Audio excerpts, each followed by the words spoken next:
right, I think it's 7 o'clock and we got everybody here that's going to be here tonight. So welcome everybody to the second meeting of the Silver Falls School District Budget Committee.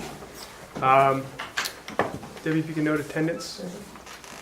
Our first order of business is to review and approve the minutes from the last meeting.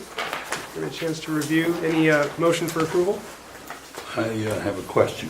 Okay, Charles? Was the last meeting recorded? Correct. And is that recordation going to be considered a part of the minutes? No. No, it's not. The recording is not intended to be official minutes. I found the minutes to be sketchy and insufficient personally, and I would be a no vote on any motion to approve.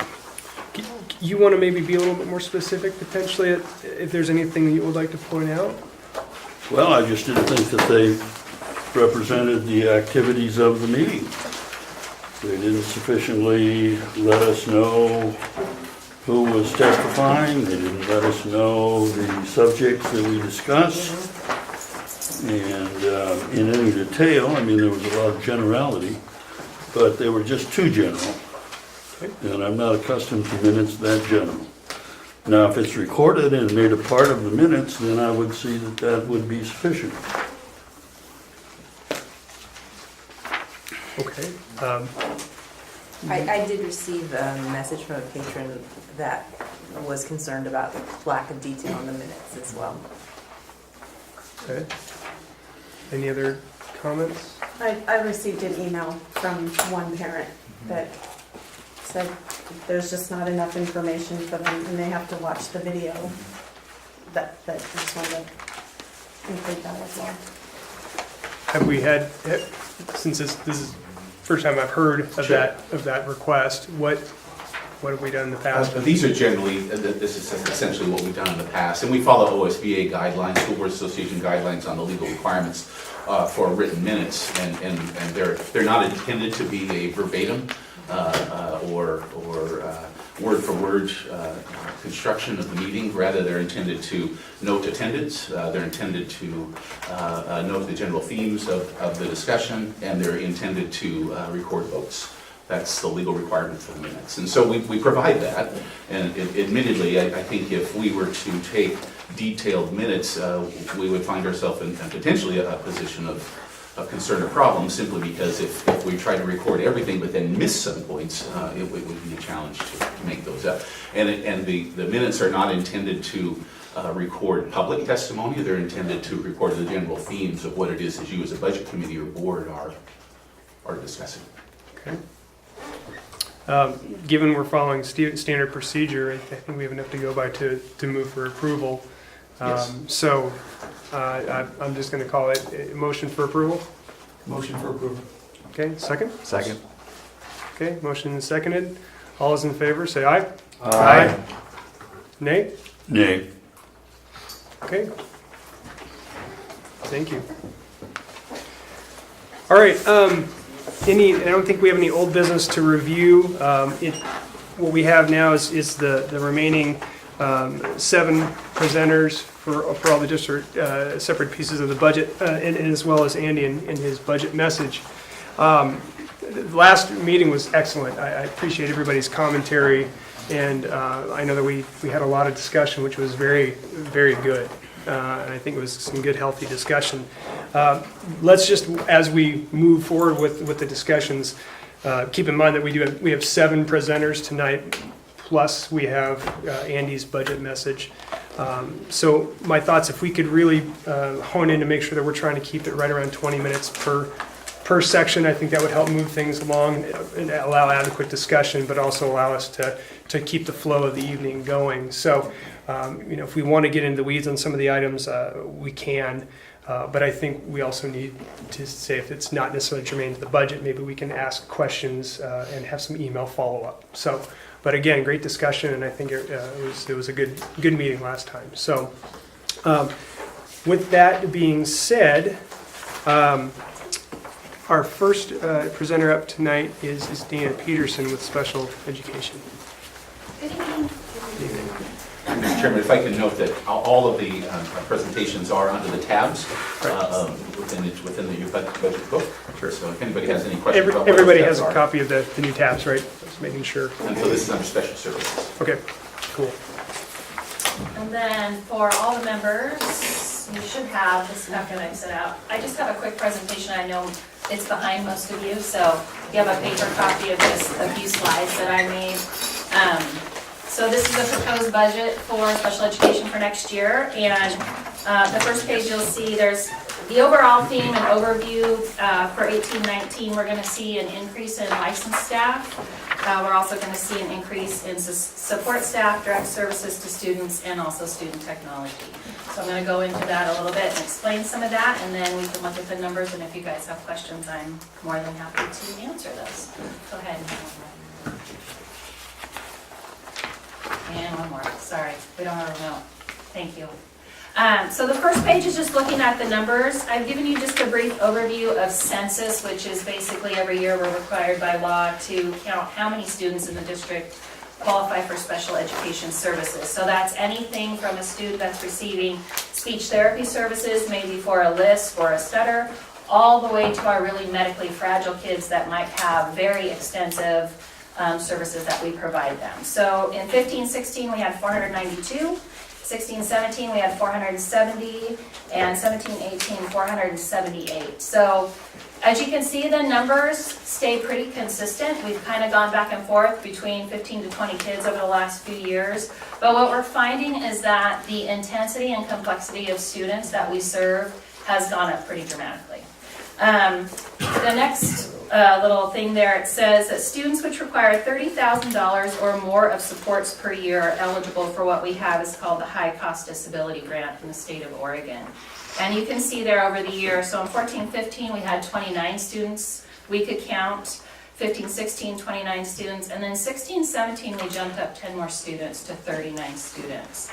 So all 39 of those students cost the district between staff. So when I say cost, it's, you know, if it's a student that has pretty severe needs, it's between the speech pathologist, the OT, the PT, the nursing, the teacher, the assistants, anyone that touches that kid or has services on their IEP.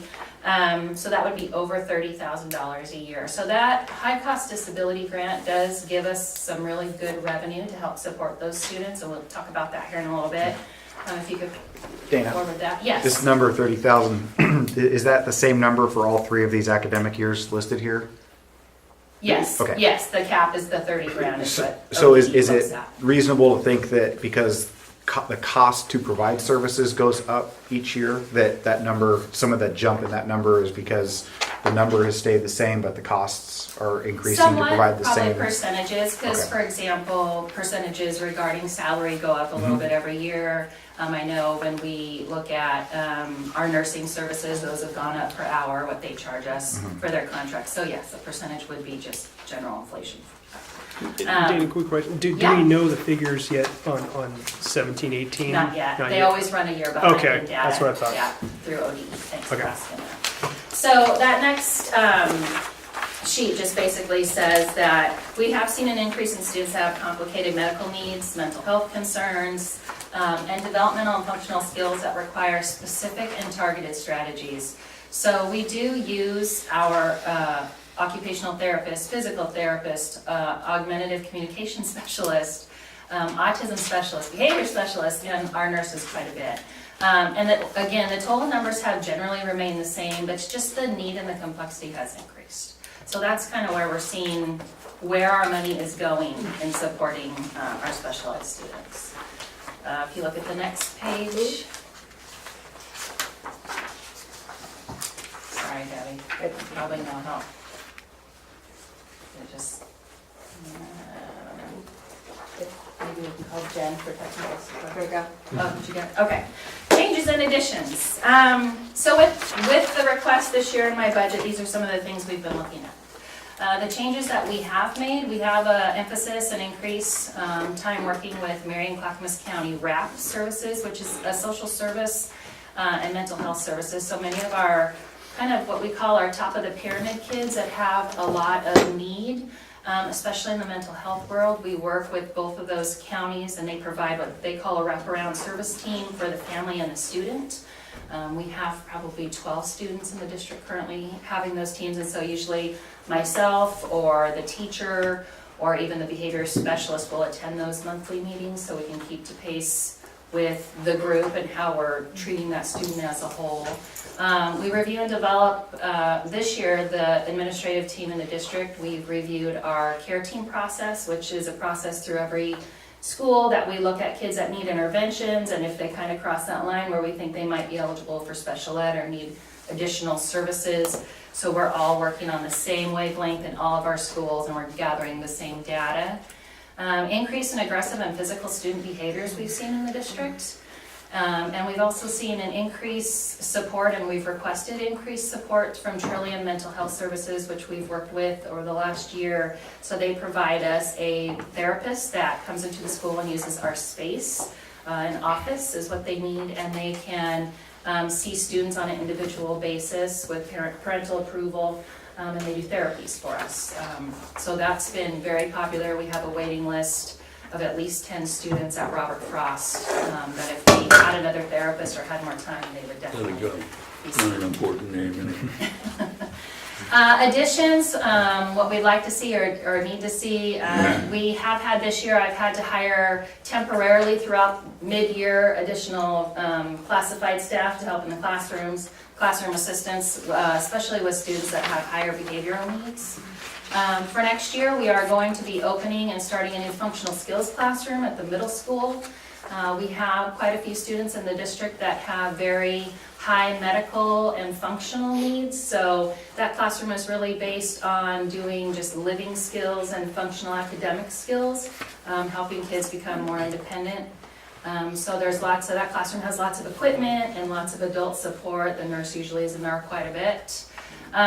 We have had in this year, and I can see that we're going to need to in additional years, purchase slots with other either districts or therapeutic day programs. So these are kids that are we are unable to fulfill their mental health needs in a public school. So we can contract out with other school districts, have therapeutic day programs, or Willamette ESD also has a therapeutic day program where we can contract with them. We provide the transportation to get the child there every day. They work on targeted skills, and then our hope is to obviously bring them back into the district.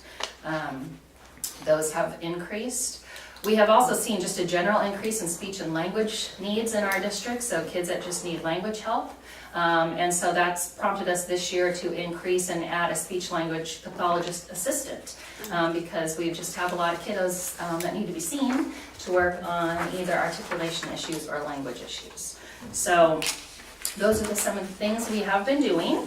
We go to the next, Did you yes. start clear down like preschool, kindergarten? Kindergarten, yes, yeah, so, yes, and a big increase lately in the last couple of years in speech and language eligibilities, both language learners and just English learners, so it's also been a need too, is to find people that are dual language or bilingual to help the kids, so that's been a go. What does this mean for the district? So we're looking at students who qualify for special education.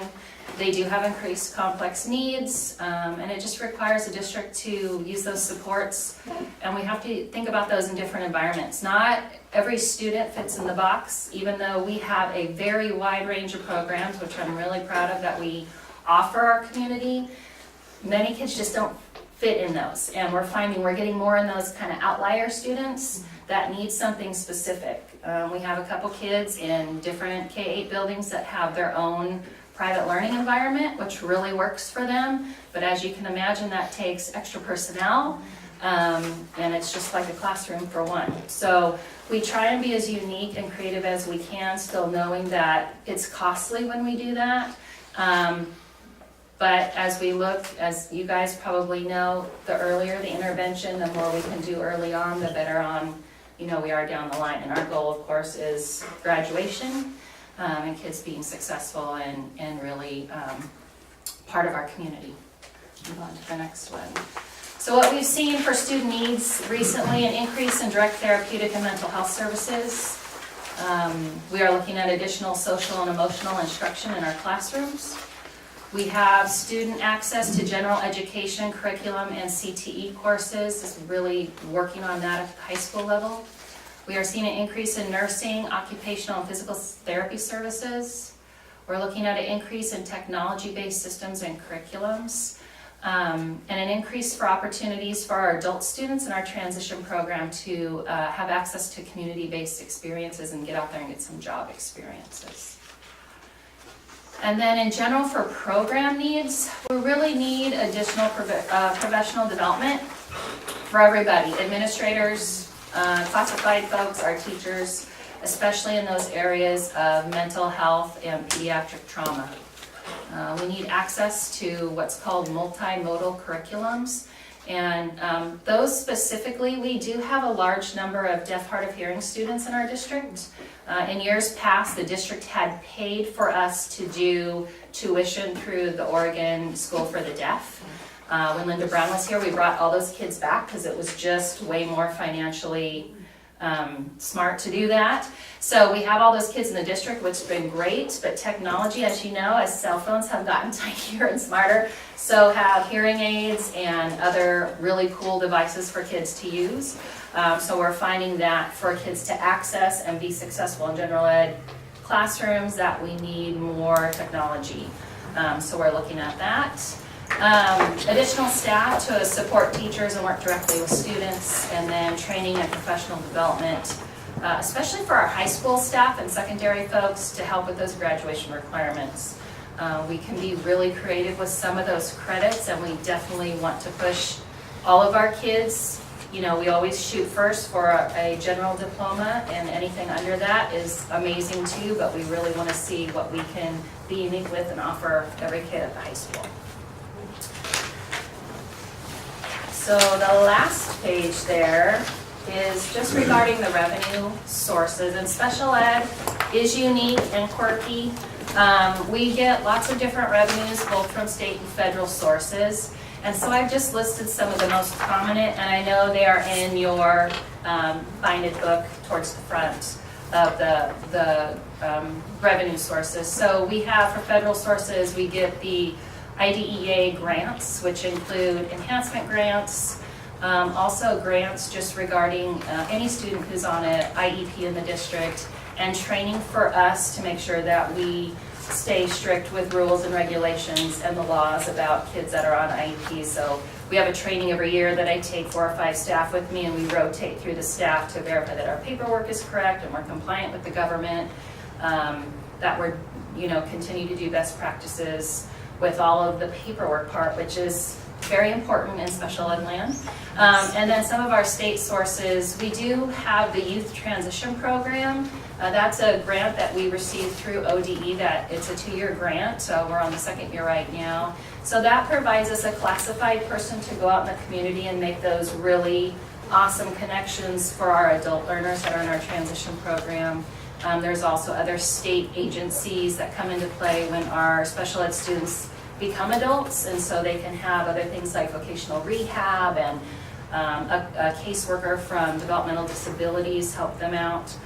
So that person's kind of like a bridge to adulthood for our kids, and so it's really amazing to have someone in our own building. Other districts usually get that service through an ESD, and they pay for that. It's nice to have our own employee who actually lives here in town, who knows folks, so it kind of has that local connection.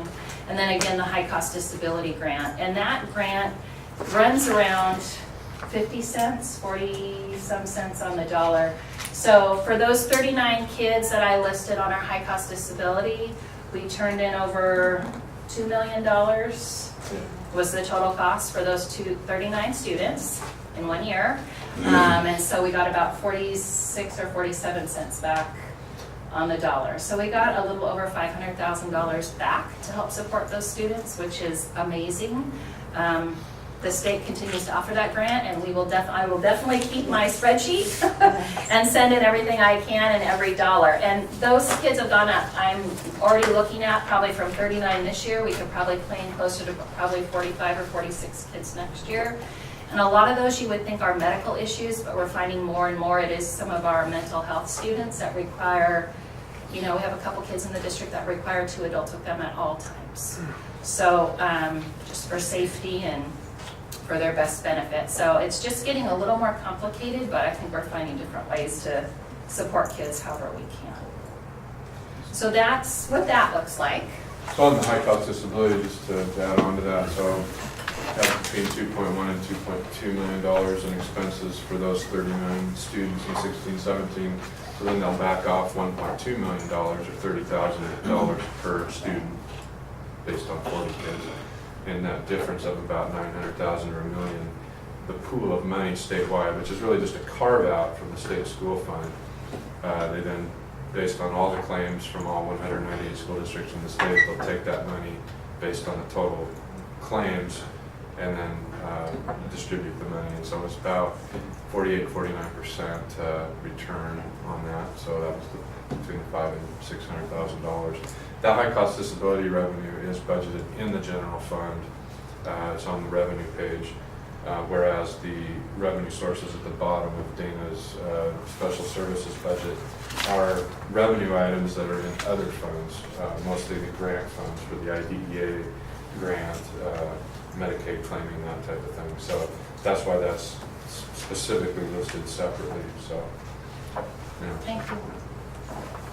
Can I answer any questions? Yeah, so the health services, is that through one ESD or how do you? Our health services? Yeah. Our nursing services, actually, we contract through Legacy Hospital here in town, which we're one of very few districts in the state that actually have that opportunity. There is a huge shortage of school nurses throughout the whole country, and Oregon is no different. So we're pretty lucky to continue to have a really good relationship with Legacy here in town. And we don't really have to rely on the local ESD or other facilities to try and find those nurses. So, yeah. And physical and occupational therapy? Those do come through Willamette ESD, and those are regional services that we can get. Currently, we have them each 1 full day a week, and we're actually increasing occupational therapy by another half a day. We're finding just more and more kids coming in that have fine motor needs, and so handwriting can be difficult, or typing, or using an iPad or any kind of device. So we had a lot more referrals this year for our younger kiddos, especially K-3. So yeah, just more evaluations, which usually take 2 to 4 hours a piece to get that testing completed.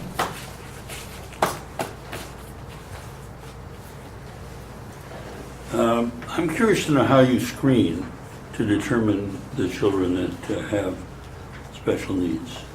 So there's federal law telling us what eligibilities are available for special education throughout the United States. And so for each of those eligibilities, there are requirements that we look for. And so, for example, for a specific learning disability, that requires a academic testing in all math, reading, and writing.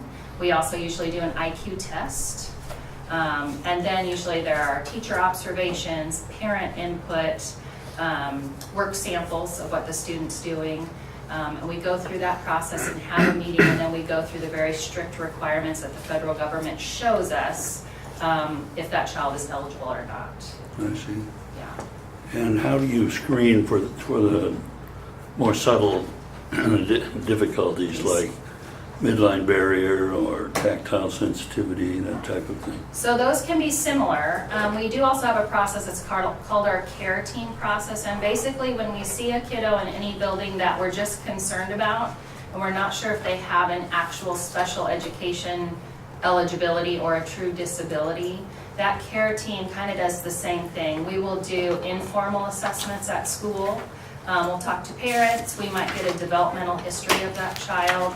And then the in-school team reviews that and sees what kind of academic or social or behavioral interventions we can offer to give them some interventions for a few weeks to see if that helps. We track them with data, and then if it doesn't get much better, we consider looking at special ed. If it gets better, we know we're kind of on the right track. So when they're younger, it's really hard to tell if a kid's just a slow learner maybe they haven't had any experience before they started school, or if there's a true disability, so it takes some time. I have a couple of questions on the budget request. Is it the time to do that? Yeah, for this segment? We were presented with budgets for each of these. Absolutely. Yeah. The only two things popped out at me with regard to your budget. First item was the licensed staff restricted programs jumped quite a bit. Is that just one staff position you've added, or is that? No, the whole area of restricted programs Yeah. is what you're looking at. No, that was, we have done actually just some readjustments from previous budgets, and for the most part, that was really Steve and I sitting down and re-looking and recalculating over the last couple of years where our budget has gone. I don't think in the last 2 years or 3 years it's really reflected a true spending and true cost of where we're going with special ed. So we did have to increase, for example, that first part, just substitutes district-wide. I think that was just lowballed the last couple of years. And when we started to look at our sheets of what we have been spending, those did increase. That second line where it says extended school year, that's $18,000. This year, it's something unique. We, a few years ago before I got here, we're presented with a civil lawsuit. And so this year we are providing compensatory education for some special ed students over the summer. So that $18,000 is going to cover that program for the 6 weeks that we're going to run it. Mileage, some of this is just general increase. Mileage is a big one for some of my folks and specialists. A lot of our K-8s are small enough that we don't need a full-time special education teacher there, and so we split between schools. And as much as we try to keep them in the same local area, sometimes we are driving between, Scotts Mills and Prattam for especially some of our behavior specialists and those folks. So for restricted programs, towards the top, we do have we have a general increase of 1 full-time position that will be at the middle school. And we did increase a half-time behavior specialist for the district. That's where we've seen our biggest increase. Yeah, that's where your population increases. Yes. And And then, as you're, later on, under speech and audiology, you've added a budget item for $33,000 there that was not in the previous year's budget. yes, that has taken me by surprise this year. We have a few students, like I said, that are deaf, hard of hearing at the high school. 2 of those students, actually this is just 1 student this year, is requiring live transcription while he's in biology and his math class. So he does have a hearing aid and he has limited hearing, but he cannot hear all of the conversation and collaboration that we ask kids to do now. So while the teacher is talking and the kids are talking, he is looking at his Chromebook, who has someone remotely from the internet typing and transcribing everything they are hearing. So he gets a live transcription while he's in class, and then it saves that for him and he can take his Chromebook home and then review it for his notes.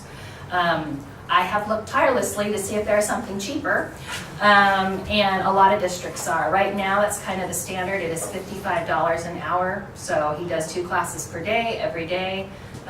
When he's not there, luckily we don't get charged. We're hoping, Willamette ESD is looking at a different program that would be much cheaper. Almost every district in Willamette ESD's area, in the 3-county area, we're asking for that. Because we do have probably 3 or 4 more students in the next 3 or 4 years that will hit high school that could need a similar accommodation. So it's truly cheaper than having an interpreter there, which run more like $50 or $60 an hour. But it's shocking, it has been shocking to me this year how expensive that service is. So we are looking. It's something, unfortunately, we thought about even just having an iPad where it can do speech to text, but it just doesn't pick up everything. And also those programs don't understand, for example, in his biology class, some of the terminology doesn't come across correctly. So, yeah. Finally, I have just a general question, maybe it's to Steve. All of the budgets indicate previous year's expense, but they're all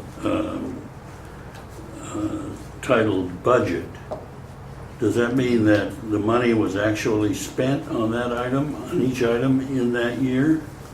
Or is that what you budgeted in the previous year? That was what was budgeted during the process at this time last So where does the budget committee actually get to look at what you spent in each category and what you're proposing to spend this year? We do have actual, 2-year prior actuals in here. It's rolled up at a higher level, but it's. What does that mean? If, It's not as let's just take one item, I mean, It's in her budget, to give an example. Sure. Up in the, the top, salaries and associated payroll costs, she's got $1,218,018 in last year's budget and $1,218,018 in this year's budget. Did you spend $1,218,018 in last year's budget? Well, the year's still going. We don't have 2017-18 actuals at this point. I mean, Okay. we're still living the. Well, then the year. let's go back to the 16-17 year. Did you actually spend $1,166,000? I can't tell you exactly what the number is, but that plan was put into action. But with special services, like she said, if we have more IEPs identified in a particular year, we may end up with a little more staff or possibly a little bit less. Yeah. I'm just trying to get a picture of what I'm looking at here. Yeah. Whether the I'm- needs that she's outlining is based on what's happened actually during the years and what she's planning for next year. So it is really a reflection of where we are today and looking forward both. I mean, the question arises because at the end of the year, you have a surplus. About 14% of your total budget is left over. Potentially, yes. That's Where is what that we're money? looking at. Why is it not spent on education? Is it, I mean... Well, the schools are setting some aside, but we also Yeah. have district set aside, yeah, and that all goes into that. And there's a lot of things that happen during the year. From the time we budget today to the time we hit September, for example, the last 2 years, we had a lot of people, we just had a retirement gala this week. We had 8 retirees, which I think is a smaller number than what we've had typically.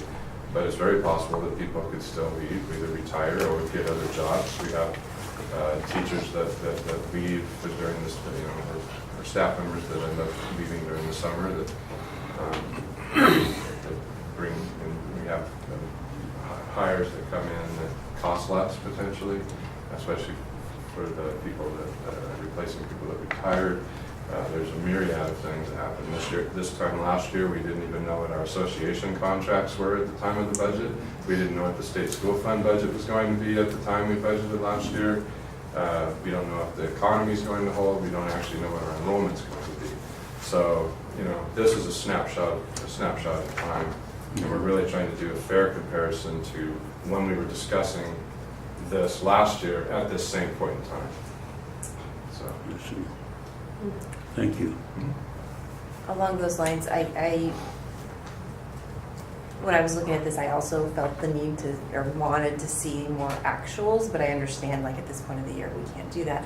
But I wanted to say I do appreciate that you really worked to get your budget to reflect the actual spending. I really appreciate it. I think that builds trust with the public, and so thank you very much for that. It was a little shocking. I know when I came out from Steve's office, I'm like, wow, that's higher than what I thought it would be. But I think it's just a reflection of where special ed is going currently, and I think every district is feeling the same thing. Costs are going to go up, and kids are fluid. We see a lot of kids in transition in this part of the valley.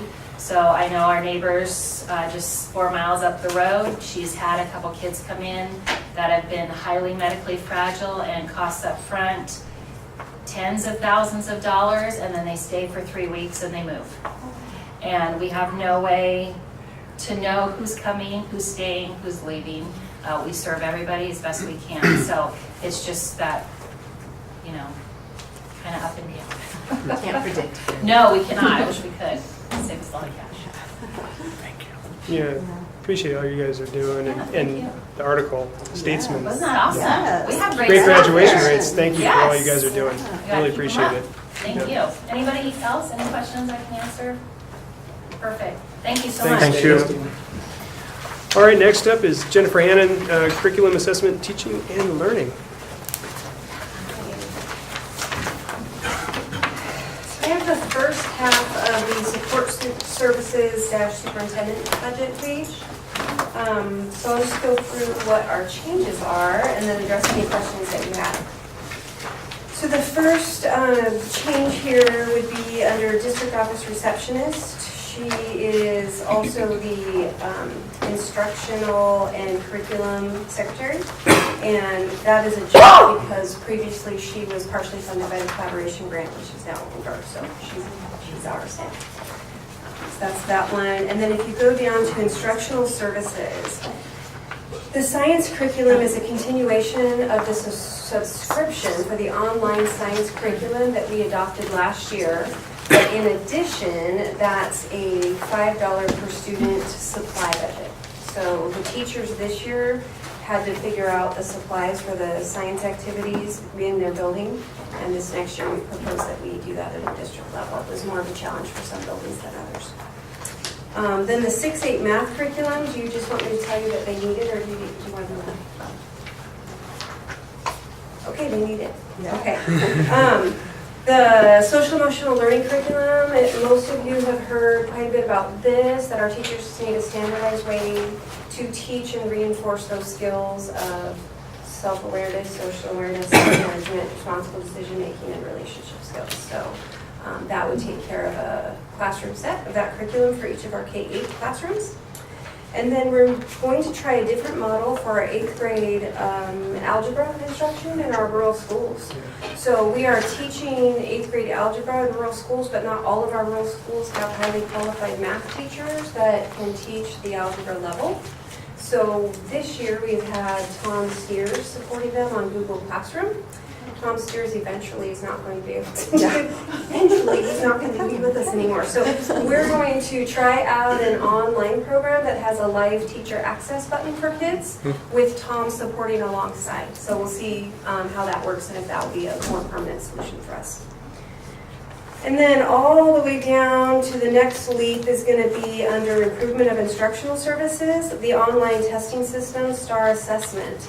So the difference there is instead of just the assessment service, which has been provided by the district for about 6 years now, some schools were purchasing in addition to that accelerated reader and accelerated math. Those are intervention and differentiation tools. So some classrooms had them at some grade levels, some buildings did, some buildings didn't. So we're trying to hold our teachers to a standard of using the data to drive their instruction and meet every kid's academic needs where they are. So they need a tool to do that. So we feel if we're going to ask them to do that, it's only fair to provide them with a tool to do that at the district level. So that's that one. And then if you go down to assessment and testing, we actually went down $22,000 in that, right? So that is because we are no longer using Argo. So in Measure 98, which is the high school success legislation, came across some systems were upgraded and developed for student data tracking. So we've now purchased another system that works better in our buildings through our ESD, and that's paid for through the high school success dollars. So that alleviated that cost for us. So those are my changes. Any questions for me? Any questions? I have several questions. Under salaries and associated payroll costs, you have a fairly significant increase in communication specialists. Charles, that's the wrong page. Am I on the wrong budget? You want to be on the page of support services assistant superintendent at the top. You're on the superintendent and board page. I'm on the wrong one. We want to look at HR, curriculum, transportation, and staff development would be the small title at the top. You just had to set the page of it, and I think it's right. There. Sorry. Okay. Curriculum director. I actually just have a question about the role of the curriculum director. Is this a person from the district that goes into the individual schools and assists with helping to develop their curriculum, or? Yes, that's me. So it's actually, my title is actually Director of Teaching and Learning, but that's who that is. And yes, we coordinate all of the instructional mapping for the district. I raise that question because last meeting, we had a presentation by the individual school principals in their budgets. And one school particularly interested me, that was the Mark Twain School. They asked for 20 new positions because of a need for more adult supervision of the young children.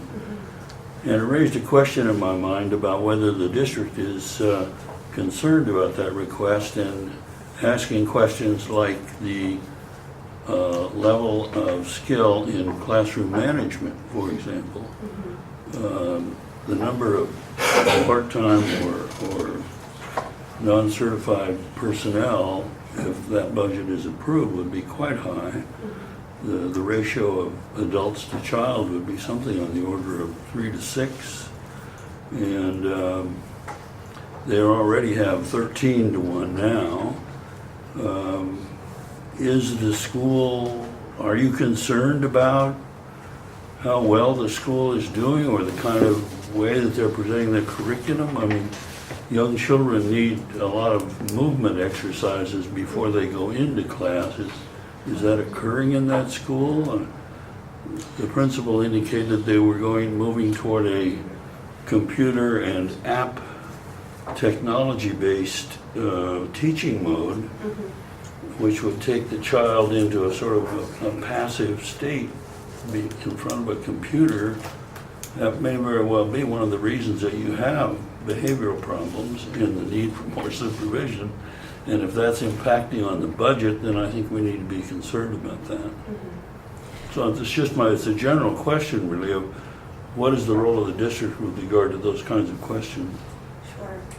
So where to begin? Mark Twain, which used to be Eugene Field, has been one-to-one technology devices with their kids for about 5 years. So we did that to increase student engagement and differentiation so that teachers could keep kids engaged at their academic level. So the structure of those classrooms is whole group instruction at the level. So whether that's K1 or 2, teacher's going to do about a 15-minute lesson whole group. And then those kids are going to be broken up by skill level on the skill I just taught. And they're going to move through stations. There's approximately 5 stations per classroom. So first I'm going to get a small group with me, the teacher, and a small group's going to be with my classroom assistant. And then there's going to be 3 independent workstations where they're going to practice the skill we just taught. And they do that practice independent work often on their one-to-one devices. So it keeps them, it's the intuitive technology that keeps them moving at their level. And what that means is if a kid's practicing a skill and they get 3 wrong, the computer's going to either give them more instruction or drop the level down a little bit until they build their confidence up or get the skill nailed, and then it boosts them up again. They'll do that in 15-minute segments and move through the rotation. So that in that kind of 90-minute block, they're getting a whole group instruction, a small group with the teacher, a small group with the assistant, and 3 independent practice stations. Now in 1 or 2 of those independent practice stations, those kids might move out into our Title I room or our LRC for more intensive intervention support.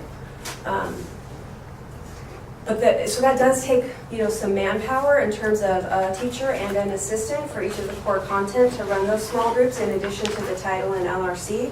But I'm not seeing an increase of 20 staff members or a ratio like 13 to 1. There's about 25 kids in those classrooms and 1 adult with about 2 hours of assistant help a day during that core instruction time. Well, I'd have to review the budget they presented, but it appeared to me that they were increasing it from 30 to 50. Yeah, that's the number of hours per day, Yeah. Cheryl. So it's about 2.5 positions. 2.5 positions. Correct. I see. Yeah. Thank you. But to address the concern that they have at Mark Twain around the kids being able to stay focused and engaged for longer periods of time, that is more difficult with little kids, and it's getting more difficult because kids are coming with less patience, less resilience, less, just those are the kids that we're raising now. So this social emotional learning curriculum is a response to that, the conversations we've had, not just at Mark Twain, but building or district-wide, statewide, nationally. Yeah. That we have a different profile kid coming to kindergarten, they look different, so they need some different kinds of supports and instruction. So that's what that curriculum is designed to help address. Thank you. You're welcome. Do you have any other questions? I have a couple for you. Sure. You know, and I didn't hear you when you first explained at the top of the significant increase on the DO receptionist. Yeah, so I was that- trying to find the page where Oh, I'm sorry. you started. Yeah. So she is also the curriculum and instruction support secretary, and she was partially funded by the collaboration grant through this year. But the collaboration grant is now finished, so we have to pick up that cost again. Mhm. Okay. Sorry, Mr. Chairman, I do have one other question for her. Can we, I'd like to give Shelley the floor since she has a couple of questions, and we'll come back to you, Charles. Is that cool? Shelley, do you have another question? I do, yeah. And then the TOSA, the instructional technology, Yeah. that person is going to be working a little bit more, apparently. It's just right down at the bottom of the same 0.75 to 0.8. to 0.80. She is, yes, we're using some flow-through dollars for our ESD Okay. and some Title II dollars and some general fund dollars to piece that position together. So Okay. as we increase the data-driven instruction, where we're asking Yeah. teachers to know where every kid is on every scale all the time, we need a data specialist Yeah. to help support the teachers with that, as well as helping keeping them going on the online curriculums and assessment tools we're using. Okay, that's fine. And then down on the improvement of instruction services, Yes. staff release time and extra time curriculum. Yes. Can you define that and why it's been decreased? Yeah, so we've restructured our Title II funds so that the federal Title II dollars are for teacher recruitment, retention, and professional development. So we've been accessing those funds for our professional development for teachers more Okay. effectively. We used to buy exclusively coaches, instructional coaches in different content areas, but with 13 buildings spread over 250 square miles, that's not much bang for your buck. So we now are pulling those folks here and paying for substitutes or time cards to train them here using Title okay. II, so we don't have to spend as much out of general funds to do that Oh, because okay, we've very good. reallocated how we use Title II. In addition Okay. to that, I think Dandy will speak to the association. In addition to the teacher tuition pool that we've already had to reimburse teachers for taking college courses, Yeah, because TSPC now allows teachers to submit district level training and/or college level courses, they have allocated, the association has allocated that some of that teacher tuition pool be allocated to professional development opportunities, so we're able to access those funds. so the too. professional development opportunities aren't going to be decreased. You're Although just they have gone relocating up. them. Yes, they are Okay, much, they because are they're much relocated. increased, yes, but we're Okay. funding them differently. Okay, good, question, because in yeah. the TEL survey from the Yeah. teachers, I think the majority of the people who responded said that they wanted more Yeah. of the development, professional development. But the other piece that they want more than that is the data to give to them on the follow-up of that professional development. They never see the response of how that works. And so that was something that I looked at and I was like, ooh, wait a minute, that's going down. And in the TEL survey, the teachers didn't want it to go down. So Gotcha. I'm glad you explained it. Yeah. Yeah. So, but we'll get into that other part later. Yeah. Yeah, okay. Okay. Let's see. Sorry about that. Workshops is going down a little bit from last year. Is that Yes. the same?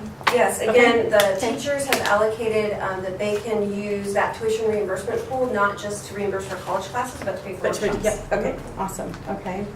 Let me see. That's it for me? Actually, there's significant increases in the HR specialist, curriculum secretary, the assistant superintendent, the curriculum director, the DO receptionist. Those salaries are quite hefty for our district.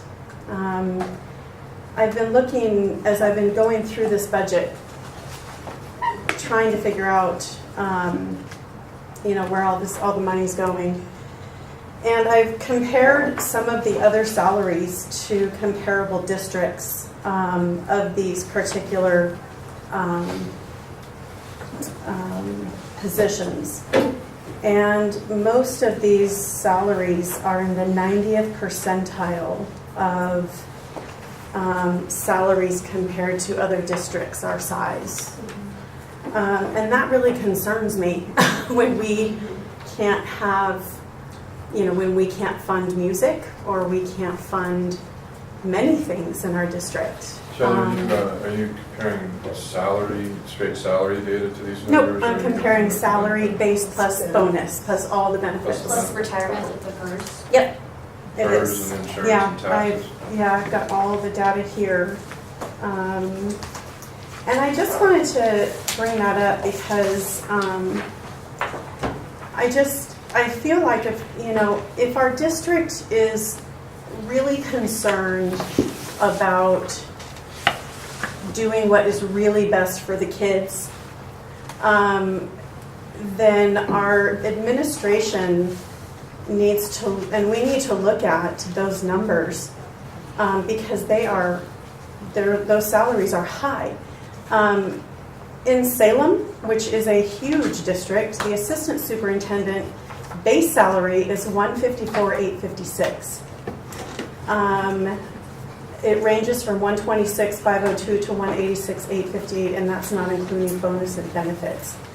So the salaries that I'm seeing on these for this particular area of the budget they're just blown up. And I would really like to encourage the budget committee to really take a look into this, because there could be hundreds of thousands of dollars that really should go to the kids that are ballooned in the administration. And I think it's a conversation that we need to have and we need to research before we approve this budget.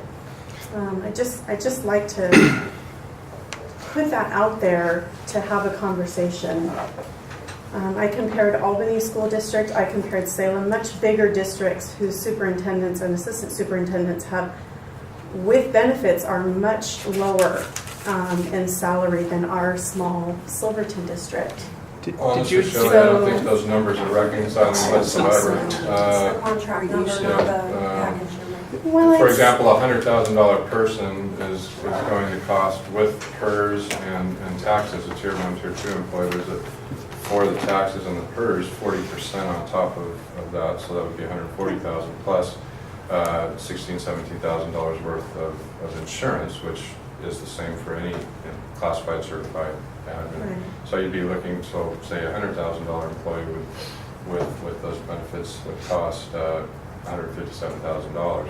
The base salaries that you quote for Salem are much higher than ours for that same position. So I think there's some numbers that need to be reconciled here. Did you with what happen you're looking Well, I at. think, yeah. Did you happen to adjust that, or were you able to find in your research anything about tenure? Because I think that has to go. Yeah, I that did. has to go into a lot, because It those who have included- great experience Yeah. deserve to be paid more. Yeah, there was absolutely, I did, and I can give you the website and several of the websites. How about the that ones I you were looked at. quoting right there? Do we know the average tenure for each one of those positions you quoted? No, I did not write all of that information down because I wanted to That's a present, I variable didn't that want needs to to be. take up time. It's a variable that needs to be I considered. wanted to take up Big time. Big time. So I didn't want to take up 45 minutes Sure. of time. So in the interest of time, I wanted to encourage the board, our budget committee, to actually take a look at those in depth a little bit more. Just because I feel like I want to work with a group that can help me research that and come up with the numbers correctly. But the numbers that I looked up they were astonishing, and it included, 401k, disability, healthcare, pension, time off, Social Security, experience. 5 years is usually the salary, 10 to 15 years is usually the salary, 20 plus years. So it did include experience, but I really think that we need to just look at that as a committee. Has the district done a survey? We did, 4 years ago, we did a full administrative, and we've done teacher evaluations comparing to like-sized school districts, 5A school districts. We have comparables that include similar socioeconomic status as well as size of districts. And our research demonstrated that Salem-Kaiser especially was significantly higher paid than Silver Falls School District. And in all of our research, we found that all our administration and our teachers, for that matter, are generally around average paid for 5A size school districts in the state of Oregon. I'm not certain, Shelley, where your data comes from, but I can assure you that we use data directly from the Department of Education and Confederation of Oregon School Administrators and Oregon Education Association when we do those assessments. Shelley recalls last year, even I'll use myself personally, using my salary as an example. When my contract was renewed, I gave the board a full list of average size district comparisons, and my salary is low average or at average as compared to similar 5A school districts. My salary and those of our other administrators are nowhere near that of Salem-Kaiser administrators. And that's been something that the school board has expected for a long time. I will say as well that, just to remind all of you, that salaries and benefits is not a role of the budget committee. Salary and benefits is a role of the school board. And so, any conversation about that, if the board felt it necessary to do that in the evaluation, would have to be something that the school board would have to take on at some point. And I would just say in terms of the administrators that are presenting their budgets, those come preloaded for us because those are contract issues. Those are done through negotiation and contracts. We don't get to choose our, I can't adjust that. Yeah. That is what it is. Oh, no, that's fine. Yeah, I just wanted to bring it up. Shelley, do you have any more questions? I'm done, I think. Okay, Thank you for thanks. asking. Charles? I just, one question on this item for improvement in instruction services. I was concerned in the lowering of the budget for staff release and workshops. You gave an explanation for that. But there's also a significant increase for online testing, the STAR assessment. Right. And I'm wondering if that reflects a philosophy of teaching to the test. No, it reflects our philosophy that we need to be meeting kids where they academically are. So we're asking our teachers to provide on-level instruction. So if you're a second grader, you're getting second grade level instruction, but then we're also asking them to provide at-level instruction. So wherever that kid is academically, if it's a second grader performing at a kindergarten level or at a 5th grade level, we're going to ask them to hit that as well. So this is a tool for them to be able to identify exactly where the kid is by skill, and then to give them resources to teach the kid at their level. Well, are you diminishing the help that you're giving to the teachers to develop those skills, and rely more on the test? Or I'm just wondering why you increased the testing budget but lowered the help to the teachers' budget. I'm not sure what you mean by lowering the help to the teacher budget. Well, you have two items. She explained it was captured in other parts. It's actually Staff got release more. time and extra time curriculum Right, and workshops. Both Right. of those have a lower budget. right. Those are being funded by other funding sources, not through this budget. I see. One of those is the collective bargaining agreement, Charles, that we bargain with our teachers union, and that has been significantly increased as well. And so that has nothing to do with the general fund budget. In this case, it really has more to do with the average cost for teachers. Yeah. Thank you for explaining the role of the budget committee vis-a-vis individual items. Does that mean, I was puzzled in going through these budgets to know whether I bore the responsibility of making a recommendation on a budget item. I mean, can I pick one out, for example, and say, well, this is too much. I recommend we do 30,000, not 60. No, that would not be a budget committee member role. And we trust our administrators to come up with recommendations. As we discussed in the first meeting, the purpose of the budget committee and budget committee members is to really take a look and see if the budget requests are meeting the board goals, are met with fidelity, are the administrators and others answering questions to your satisfaction about the value of those, and really being the litmus test for the community about whether the budget meets that. And that would be true of the individual school budgets as well? Correct, right. And I'll point out one other thing as well, and this has been described by law, and it may help a little bit, is that while I think it's an incredible opportunity for you as budget committee members to hear the detail that you hear. Tonight you've received the Silver Falls School District budget. This is it, and this is what's required by law. Function, objects, and different codes that we are so required to submit. In many school districts, this is what the budget committee gets. This is it. In our district, we've always prided ourselves on details simply because of transparency. We want the budget committee and the community to know what some of the details are. So that lends to some very good questions that you're having, and others are having too, Charles, about some of the details. But the reality is that the details have been researched, in some cases, hours of time by our administrators to even come up with these documents to present to you in the first place. So if a budget committee member, as an example that you just used as your question, were to come and say, well, I think we need to lower that by $20,000, well, I think that's a potential discredit to the administrator who has done so much work to come here. As superintendent, I fully trust our administrators. I believe the board would say the same thing. I believe the budget committee members would say the same thing. And so there's a pretty significant element of trust as well. Yeah. So I hope that helps. Thanks. Any questions for Jennifer? All right. Thanks, Jennifer. Really appreciate it. Thank you. Thank you. Yep, thanks. Did you have a question? Oh, sorry, Robin. Just real quick, I just was kind of curious about like the 6-8 math. Is that something you see ongoing in No. the future, or is that like a one-time? No, I think that could get us through at least 7 years, optimistically 12 years. Oh, yeah. Thanks, Jennifer. You're welcome. Thank you. All right, Danny Stevens with personnel. Yes. So we'll stay in the same tab that we were just in for Jennifer West. And can you clarify just the page for the good of the order, just so we know which one you're going to start with? Yes, it's the same page we were just on with Jennifer, Okay, but I'm just 2/3 the way down. all right. So Jen ended kind of at instructional, or assessment and testing is where Jen ended. So I'll start at the next category with instructional staff development. As has been alluded to, I want to talk a little bit about the tuition reimbursement pool. That's a negotiated item in our collective bargaining agreement. And actually, our teachers have up to $50,000 that they can access per the CBA. So the first pot of money there, $32,000, goes to help reimburse them for any college courses that they might take. And I'm proud to say that over the last 3 years, we've been able to reimburse them about 97 cents per dollar that they've spent. So it's a very good benefit. And then last year we negotiated adding another pot of money to that so that we could recognize that teacher standards and practices doesn't require them to go to school anymore to renew their license.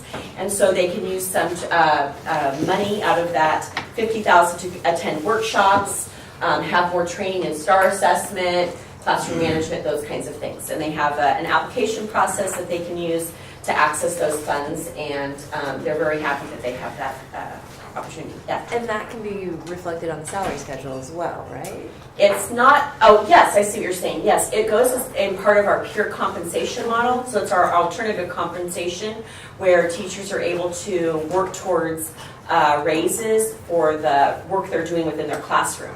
And eventually I can see where our traditional compensation model, where it's just based on years of experience and college credits, might begin to fade out since our licensing commission doesn't require that anymore.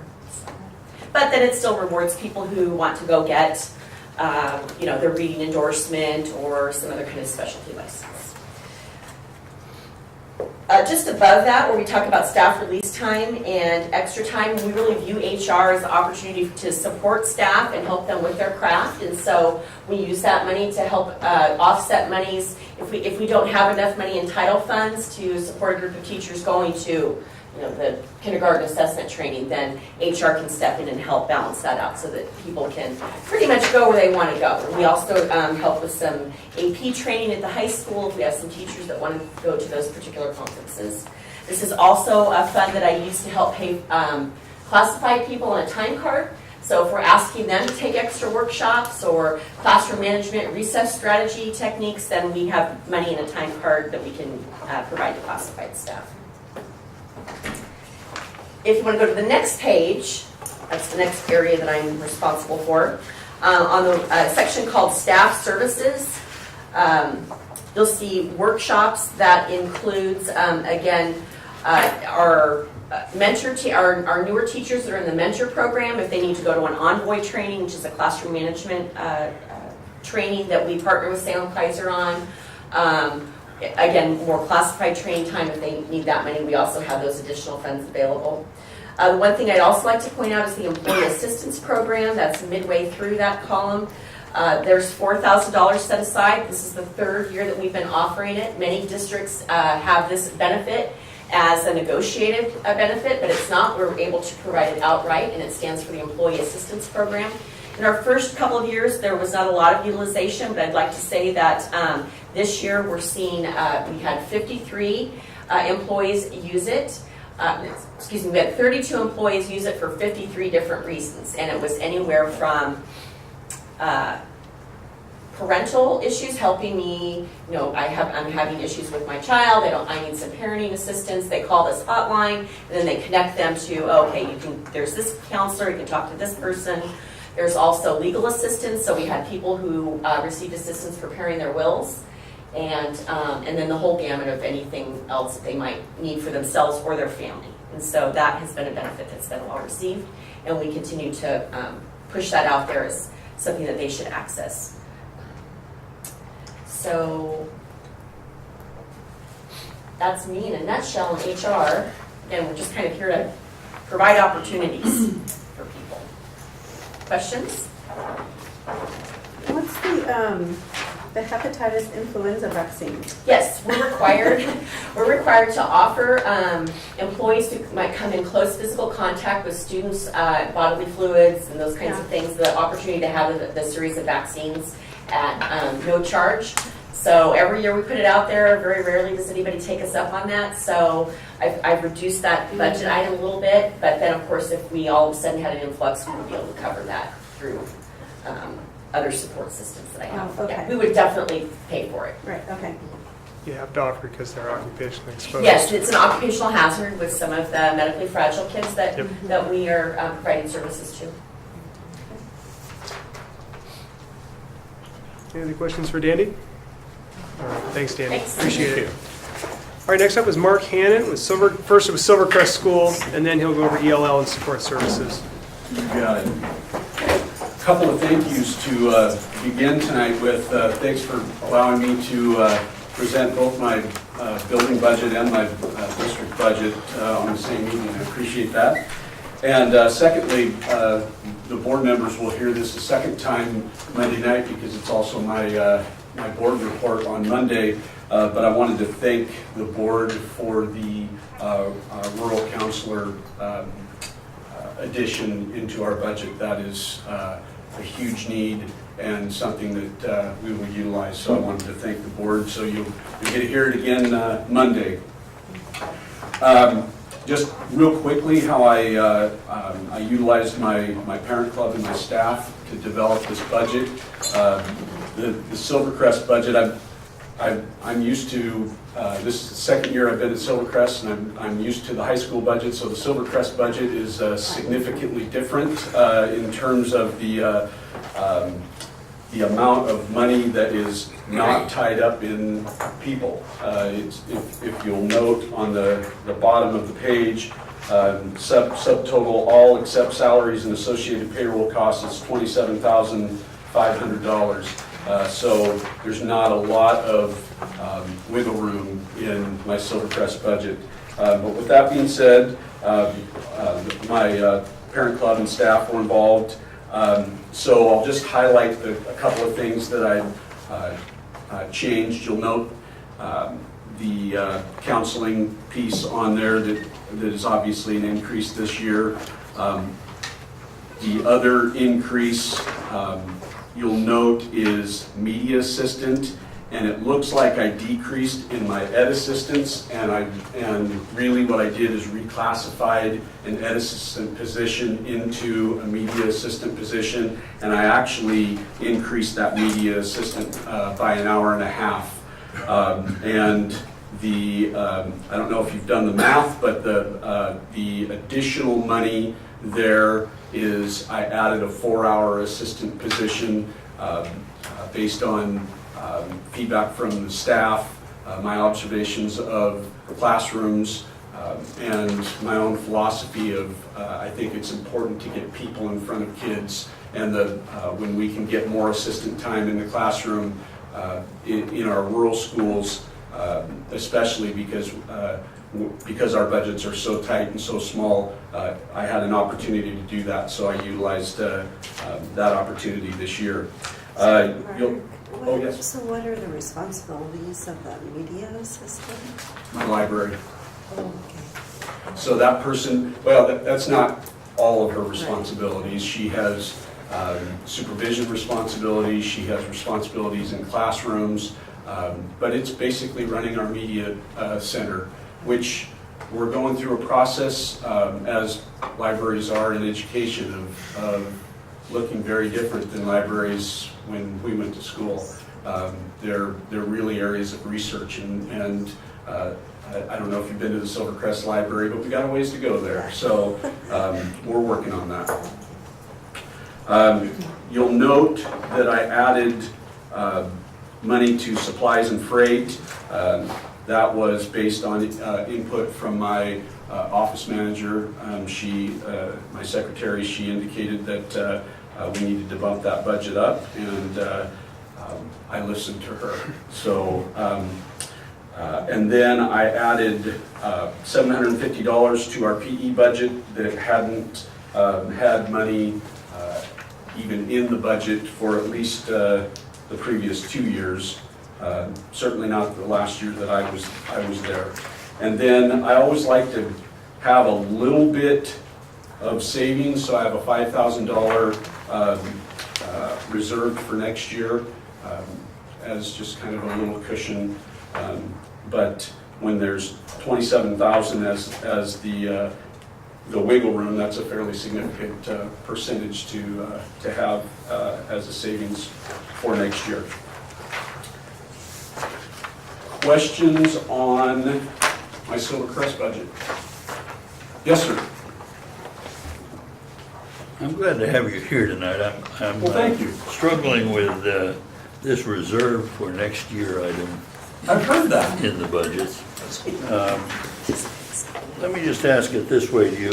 You reserved $12,000 last year. Yes, sir. In this year.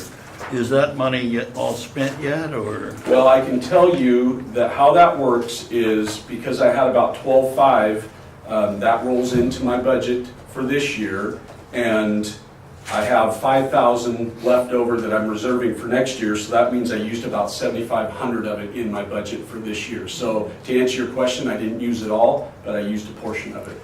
And what is your motivation to do that? You've indicated that you're trying to build your library, but you've spent $5,000 for nothing this year and reserved it for next year. Are you planning to help your library next year with this money? Or? Well, I will tell you, it's my intention there, and I did this when I was principal at the high school also, is to be fiscally responsible.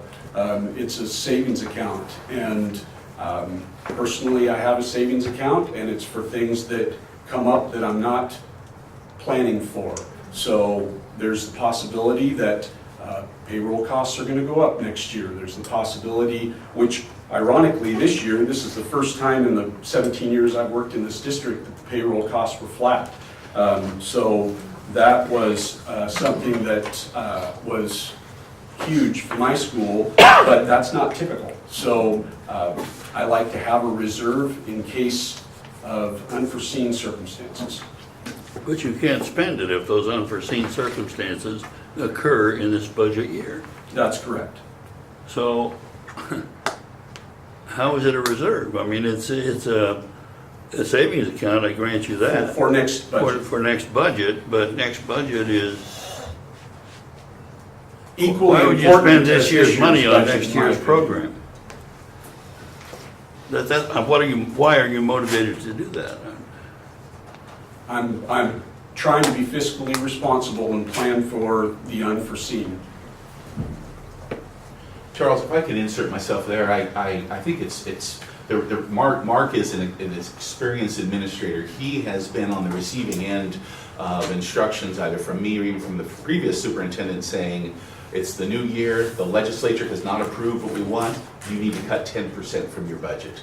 And so I hear where Mark's coming from is that it's a bit of a cushion. It's very possible that we'll be having this conversation next year because the legislature is not able to provide the revenue we need, or the economy is going to go south in Oregon, which it tends to do every once in a while, and we're going to be having some very difficult conversations about what we're going to reduce. So any of our principals that have been able to reserve any revenue, even $5,000 from one year to the next, especially the school the size of Silver Crest, are going to be in a better position to be able to absorb that very likely realization. It happens. I'm hoping it doesn't, but it happens. That's the nature of school funding in Oregon. We can't tell you from year to year what kind of money we're going to get. I get that, I understand. It just puts you in a difficult position because you have to say, we're not going to have an adequate library, but we're going to put a savings account in for whatever the legislature does next year. Welcome to school funding in Oregon. So the suffering party are the school children who don't have a library. That's probably accurate. Again, that's the reality of school funding in Oregon. I wouldn't agree that our students are suffering because of the $5,000 reserve that I have. I would disagree with you on that. As Mr. Belando just said, I have done this for a long time, and I would say the majority of the budgets that I've put together over the last 17 years have been in a reduction mode. And so anytime I have the opportunity to add staff, which I've done, and still have a little cushion for the next year, I call that a win. I will say this too, as a parent of kids in a K-8 school, having that reserve and having a flex in positions sometimes does come up. They're at a half teacher here or something that they pull from reserves. And my kids in a K-8 school, they need that here and there, and that's really great that they can reserve that and have it in the budget for the next year. I've seen that happen. And I appreciate your position on that, I just disagree with it. Thank you for coming. Appreciate I that. have two quick questions. You bet. First of all, I was curious to know that you worked with your parent club and your teachers. Mhm. What does that look like? You were the first principal that decided to work with your parent club, so I'm just curious. So, well, ours is called Boosters, and in fact, I have a meeting in the morning with them. And I present what our budget is, I give them the numbers, I tell them what my philosophy is, I give them basically what this was after I'd met with my staff, and what the plan is, and I ask for feedback. And for the most part, the teachers, or the parents supported getting more help in the classroom versus buying stuff. So that's what it looks like. It's very casual, very low key. You're welcome to come next year if you'd like to. Any of you are. And then I hold the same conversation with my staff. And yeah, it seems to work out well. It gets people invested. I like it. That's great. Scott Mills does the same thing. That's great. It's a great thing to do. I think Robert Frost does too. Second question. Last year when you were here, I remember you were making a push for more students at Silver Crest. Yeah. And looks like we've lost some, so, Actually, I'm up 13. well, but for from- next year, we're losing 20. As a matter of fact, so it was brought to my attention that I was supposed to come in with what would I like to see in a perfect scenario, 3 wishes, if you will. Well, I have those, and one of them is more counseling time, which our counselor will be approximately 2 days a week next year, which for us right now, we utilize some title money, and we have a counselor for 4 hours a week. So to have 2 full days is going to be huge. But in a perfect world, I'd have a full-time counselor, and we could keep a full-time counselor busy. I want to support the purchase of the SEL curriculum. I've heard from teachers, parents, community members, the importance of that, and I see it on a day-to-day basis in my building, and many of my teachers are doing it anyway. This just provides us a framework. And then finally, and to address your question, and I've spoken with Mr. Belando about this, and we are talking about some options, but direct service transportation from town. 40% of my population comes from outside the Silvercrest boundary. So if I can have a bus that goes straight from, say, the Pioneer stop, it's 12 minutes to the front door of my school if it goes straight there. And I've received a lot of feedback from parents that they would absolutely look at Silvercrest as a possible place for their students. But to put a 5 or 6 year-old on the bus for an hour is asking a lot of people. And so if we can cut that to 12 minutes, that's a real win for us. And so we're working on that, and I think there's some real possibilities there. I appreciate you bringing that up, though. Any other questions about Silvercrest? All right. Okay, my ELD budget really is. What's the tab, Mark? Yeah. Special services, behind special services budget. I don't have one of those fancy books. Deb, come on. Help me out. I have other special programs on the top, and then back to the special services tab.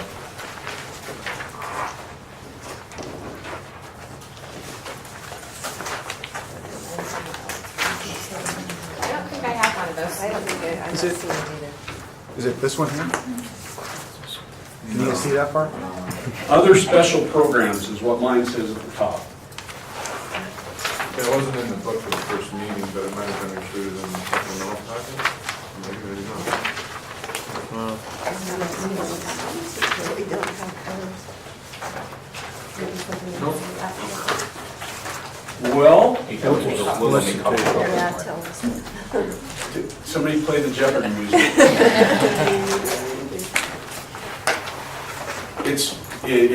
It's really going to be boring for you, I can assure you. I've rolled it. We'll catch up with you. I've basically rolled it over from this year's budget, so it's just the additional costs in payroll with the exception of one thing, and it will look like a big jump, and it's in extra time translation. And it shows in my 17-18 budget is $400, and it shows in my 18-19 budget is $20,000.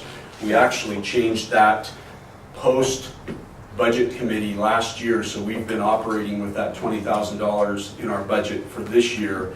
And what that is in response to is the district's real emphasis on getting as many of our documents translated as possible, predominantly for our Spanish-speaking parents. And we also have centralized our interpreting services also, which is under my umbrella, and those are people in the district that we send to IEPs, we send to conferences, parent meetings, staffings, staff meetings, anytime they need somebody to interpret, we send them out, and it comes out of that that particular pot of money. It's been awesome because we've really needed to translate more of our documents into Spanish, which is the main. Thank you. The main. Yeah, I was looking at the same thing. The main language that parents are asking for. So other than that, everything has rolled over, and we approximately figured that it was going to be about a 3% increase, which that's what it minus the 20,000, it's about 3%. Mark, the question that I have is kind of general. We heard from principals about, their individual budgets, and they included, in some cases, a classified person to work with the English learners. But the certified FTE comes through this budget, correct? And the assistants. I pay for the assistants. So it is a little confusing because I pay for some of the assistants.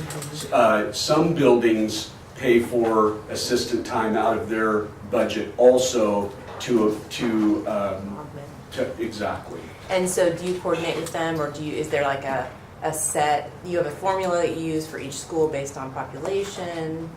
Exactly. Okay, and so, then they choose to augment based on what they see. That's a site-based decision. And in fact, I just received our ELD numbers for next year because we just completed ELPA testing, and so we have a number of students that will be exiting, and our ELD numbers are going down.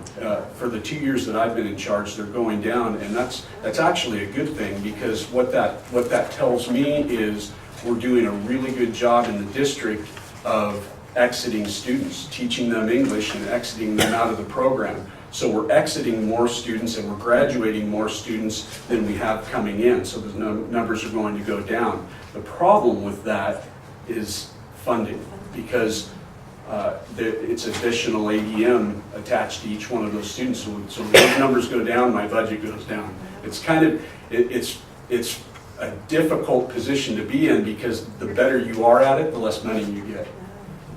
It's actually a good sign that students are learning. 100%. And about how many ELs do you have right now? Oh, that's going to be in my, It's okay. you'll hear it the board.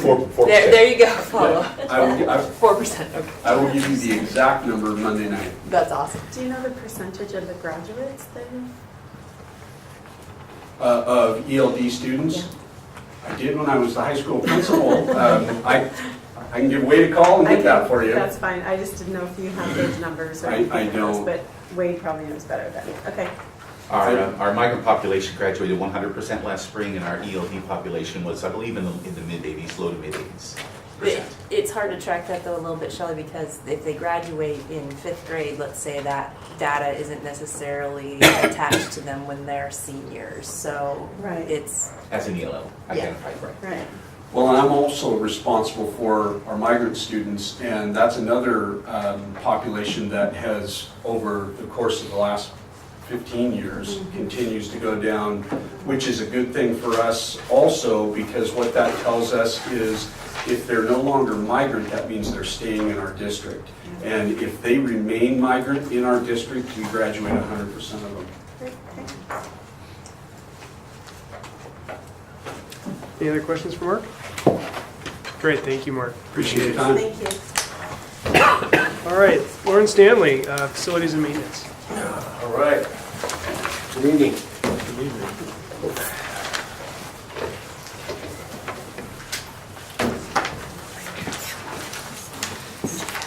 Thank you. We all have a maintenance tab.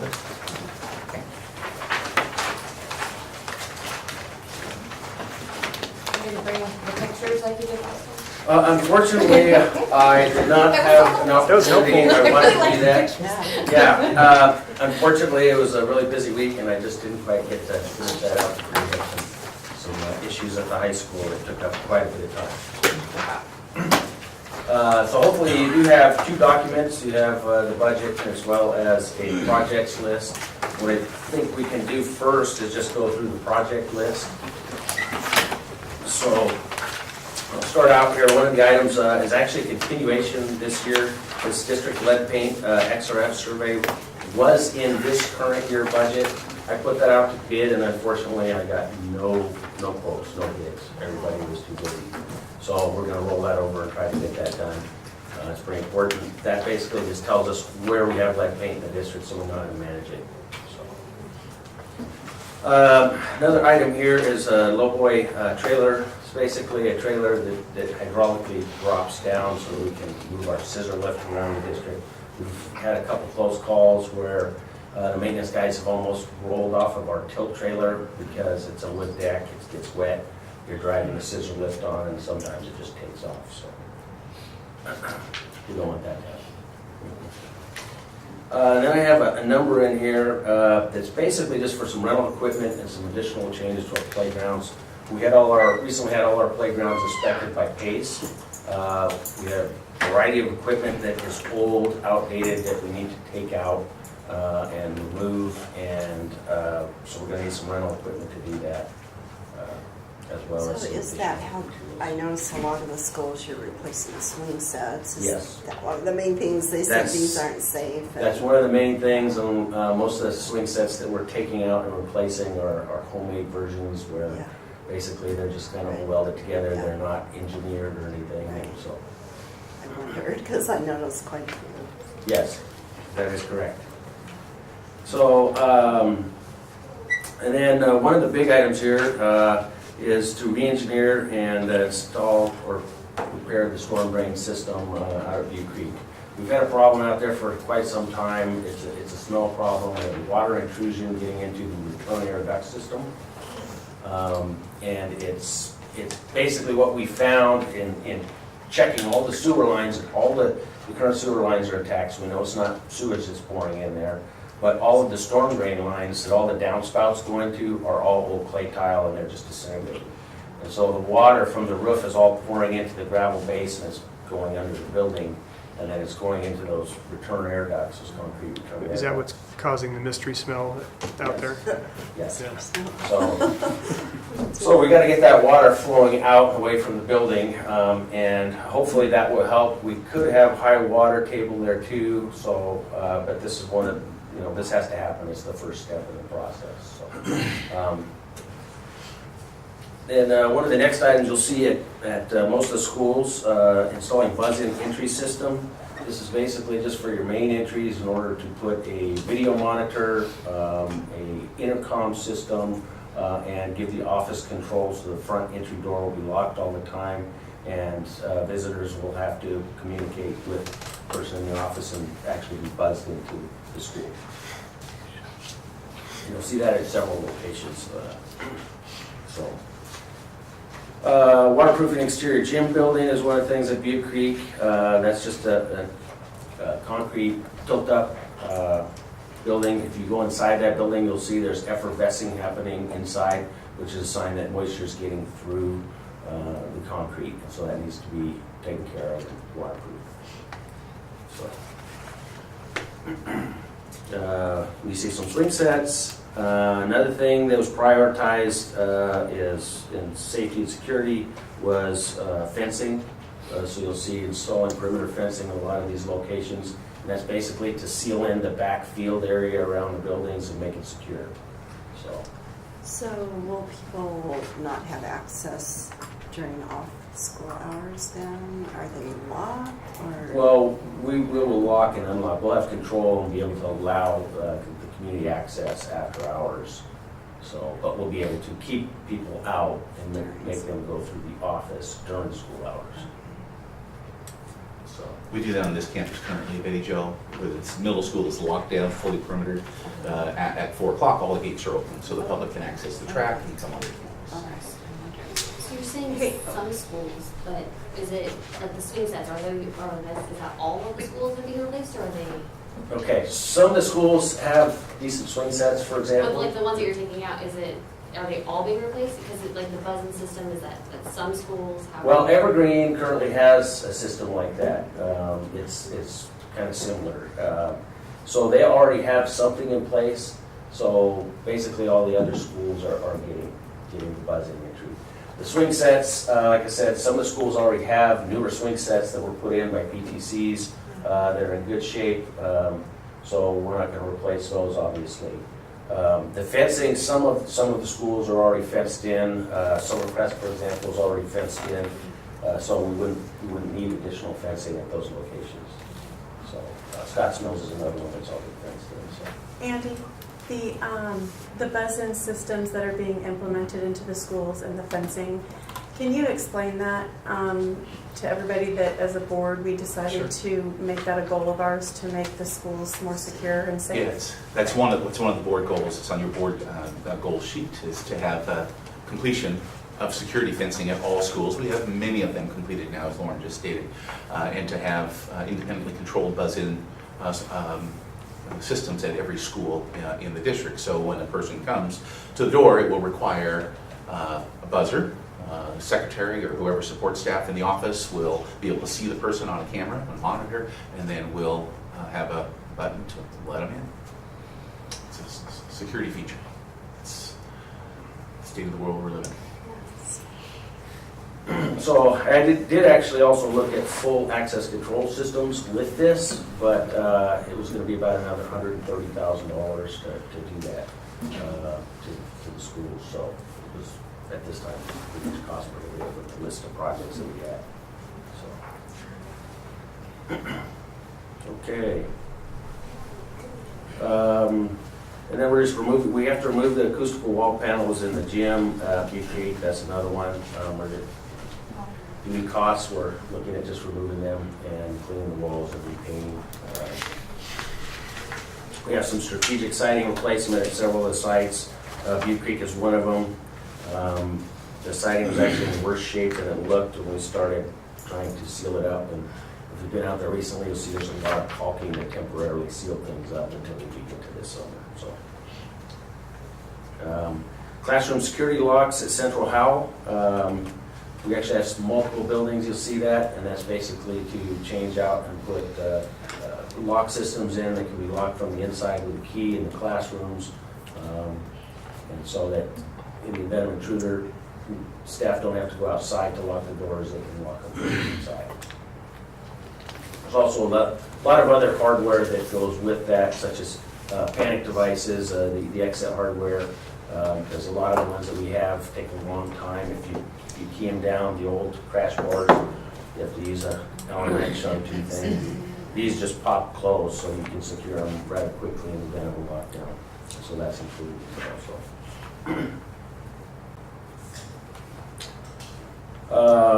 So we have some money in here for some radon mitigation. As I'm sure you're aware, we recently performed our radon testing district-wide.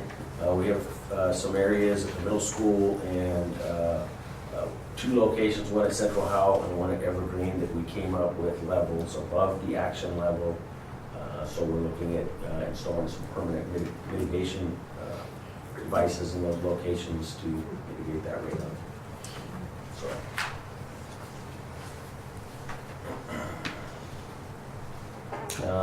Central Howell, once again, same style gym building that we're looking at waterproofing.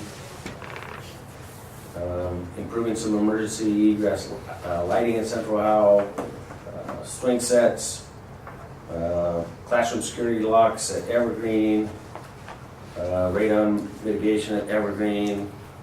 We have some stair treads we're replacing there, swing sets, a lot of similar stuff here. Mark Twain has a need to remodel the boys' locker room into a small, not really a classroom, I think, but a space to be able to put students in there and work with a small group of students. So we put a little bit of money in there to do that. Let's see. More fencing, buzz-in. Mark Twain strategic siding replacement on a gym building. That gym siding was put over the original siding and it's now rotten and falling off. So that whole building needs to be sided for the most part. The south and the west side are the worst side. So we're looking at replacing those sides, getting it squared away and getting it repainted.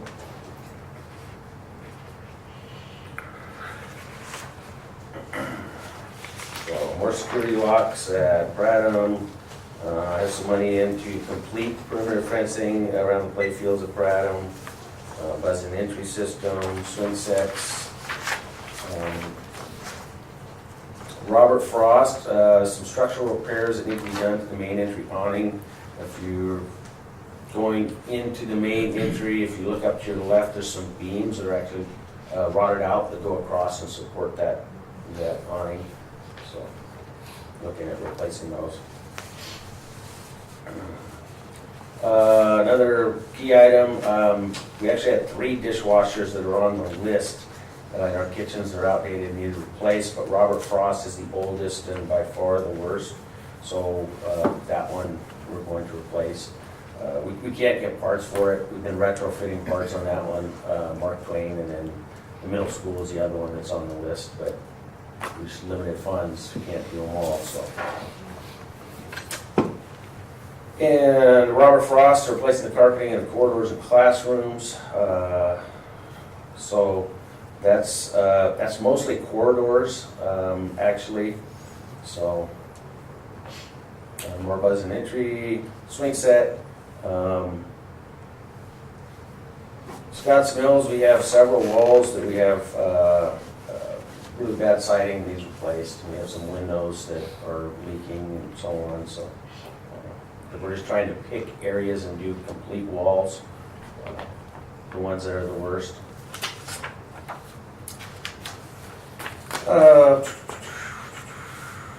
So you'll see this is actually an addition that we'll probably keep in the budget, this $40,000 for athletic field renovation and maintenance. And that's just to kind of pick up the maintenance on the athletic fields, Pine Street. Those are sand-based fields, but we really need to increase the maintenance on them to get them to work right. Right now, during the winter time, they are pretty much a swamp. They're unplayable, you can't really go on them. So we're going to have to start doing some more work to those to get them to where they'll open up and start draining the way they should.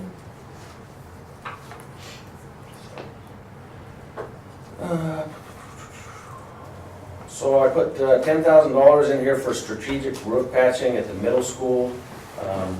That is an item that is on a list that's coming up that we're going to have to do something about very soon. That is a single-ply membrane roof that was put over an existing built-up roof, which unfortunately contains asbestos. Roofing has skyrocketed.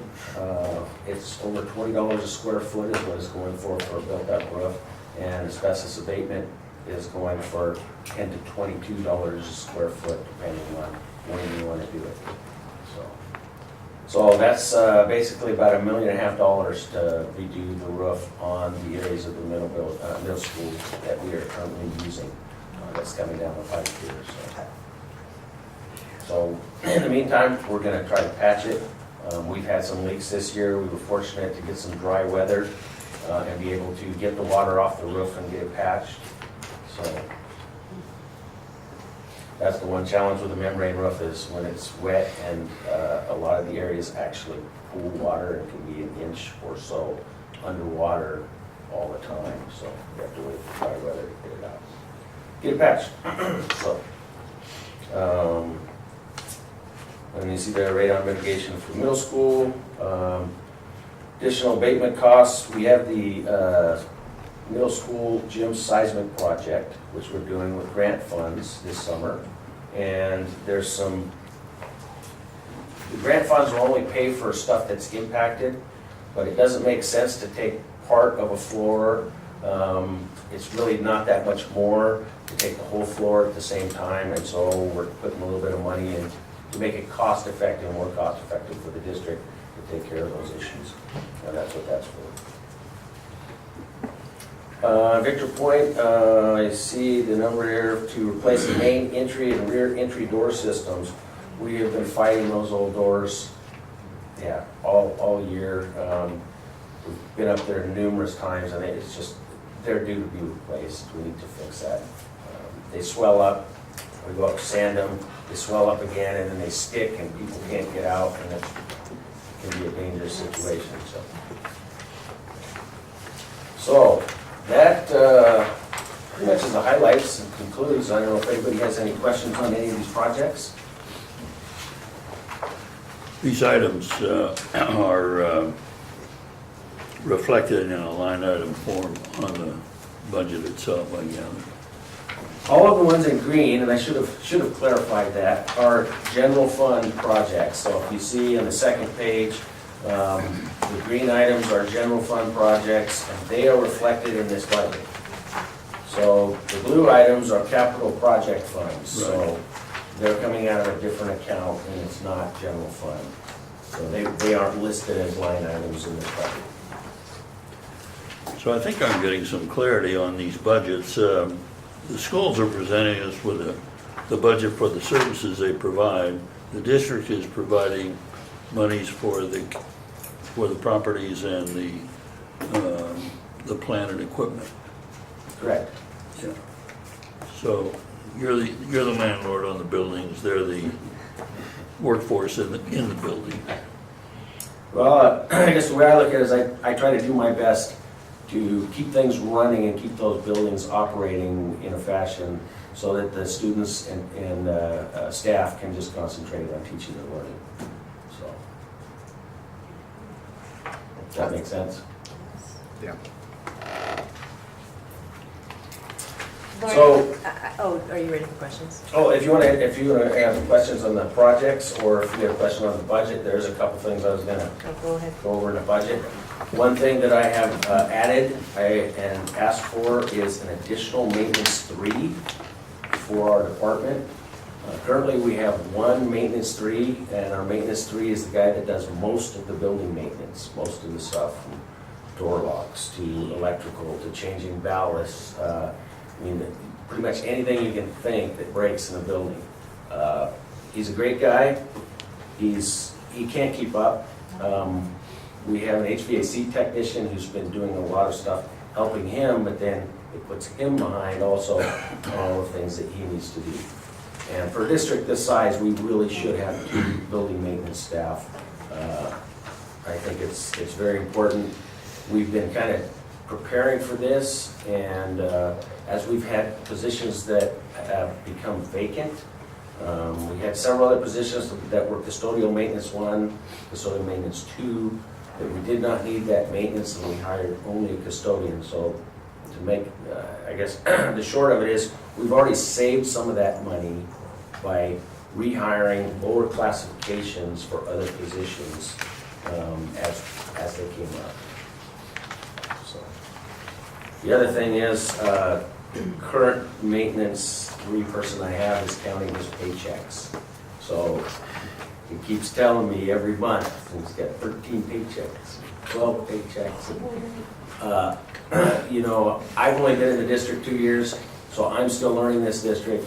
I think it's very important that we glean as much knowledge as we can, and that's why I think it's really important to move forward now and get this maintenance 3 person that can spend a year with him and glean that knowledge that we need in order to keep them maintained. Okay? Question? So I noticed that there was an increase in the unanticipated repairs Yes. budget. Is that to be more in line with actual spending? Yes, that's to start getting more in line with actual spending. So, things have gotten a lot more expensive and things happen. Just to give you an example, Sunday we had that lightning storm. The high school got hit, somehow with lightning. It got through the grounding system, shorted out more than a third of the building's fire alarm system, including the CTE building, as well as the intercom system. And it burned up one of the watt stopper panels that does the lighting for the parking lots, the small gym, the mat room, which they were scheduled to start testing in that morning. Wow. So by the time we get all these repairs made, we're probably looking somewhere around $15,000. So just that quick. You can't, So you can't budget that. That's unforeseen. it's just, yeah, so that's why you see some increases in here. You know, I'm trying to get things more in line with what we're spending. I think if you look back, you'd probably see the maintenance budget has been in deficit in past years. And so we're trying to just be more fiscally responsible, I guess, and build the budget to where we're not in so much in deficit every year. Thank you. A couple things. For a district our size, we have almost twice as many buildings as most districts, and our buildings are getting older and older. So Yes. you're absolutely right. Our costs are just going to keep going up. So. Yeah, and You know, we have a lot of old equipment, like I said, and you just never know when something's gonna die and you have to replace it. It's thousands, not hundreds anymore, so. Charles, do you have a question? I have a question on the, on grounds. There's quite an increase in the budget on grounds. Is there, do we have new grounds now, or? Which line item are you referring to? I'm under, Towards the top, you know. right at the top. Staff there. It's the third from the very top on the first page, That's where it says, significant increase in the grounds item there. Spending you're proposing to spend $247,000 this coming year. It's the third line down on the top one. We're talking, Under salaries? Yeah, staff. Staff. So, We have lots more responsibility, bigger area to mow, or what have we got here? so I think that reflects a movement. That should reflect a movement of a staff member that was really coming out of custodial, a different budget, and we're now utilizing them more for grounds. I'm just trying to see where exactly that went. So, because we have a reduction, we have a reduction at Butte Creek. You have a large reduction in Robert Frost as well. Did you reassign that person to grounds? Well, those are some of the areas where we changed the position. We had custodial maintenance one, and we reduced that to just a custodian. You have a reduction in the high school. Big reduction at the high school as well.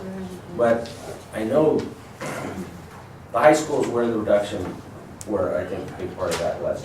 Because we had somebody that was cleaning part of the middle school, some at the high school, and then basically now we've made them pretty much full-time grounds at the high school.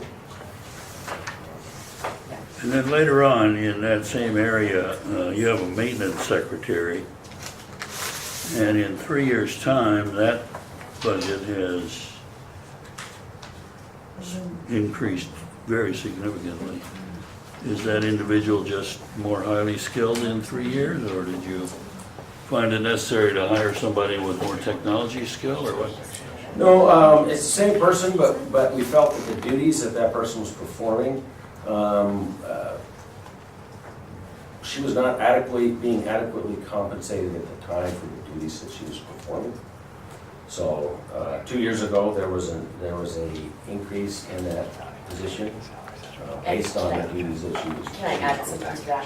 So there's a specific process that happens. We look at the job description and the duties that that person does, and then we compare it to like districts and discover through that analysis, much like what Mr. Belando described, what we do with teacher wages, administrative wages, that the compensation was not in line with what people of her qualifications have in other districts. It actually should be reflected as a specialist position, not secretary anymore. This is the second year as a specialist position, so. So is our salary structure based on comparables with other Yes. districts? Yes, there is. Very much so. Oh, that's highly inflationary. There was a categorical change to the position in It would be like if I had an assistant cook move to a custodial maintenance I job. It's a understand. different classification. Okay, I understand that, thank you.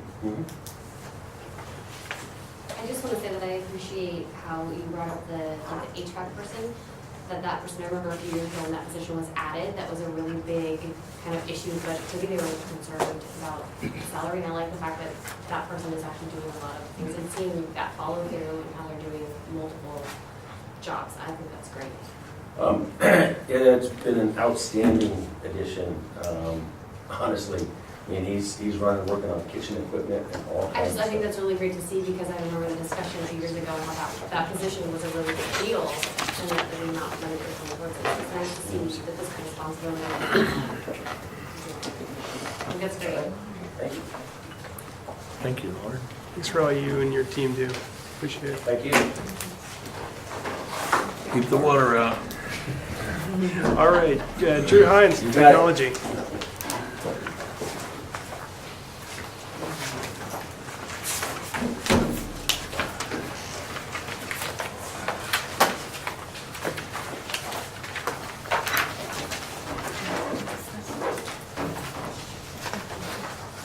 I'm behind the technology tab. You'll find my 2 pages. And I want to start out with kind of an overview. The page you have that kind of has a more graphical interface. I think I have a color stuff, but it sounds like looks like you have a picture of our district through a series of numbers. 13 schools, about 250 square miles that we travel to fix stuff throughout the district. About 1,500 Chromebooks, which are essentially thin, smaller computers that allow students to just browse the internet and connect to resources, connect to testing, things like that. But teachers use those often. About 1,000 iPads. We're actually probably more like 1,200 now. 400 laptops that this committee was part of approving a process last year, or reviewing a process last year, looking at those staff computers that we purchased to replace the teacher laptops. And that was a big project this last year for all teachers throughout the district. We increased our internet speed from 300 megabits to a gigabit.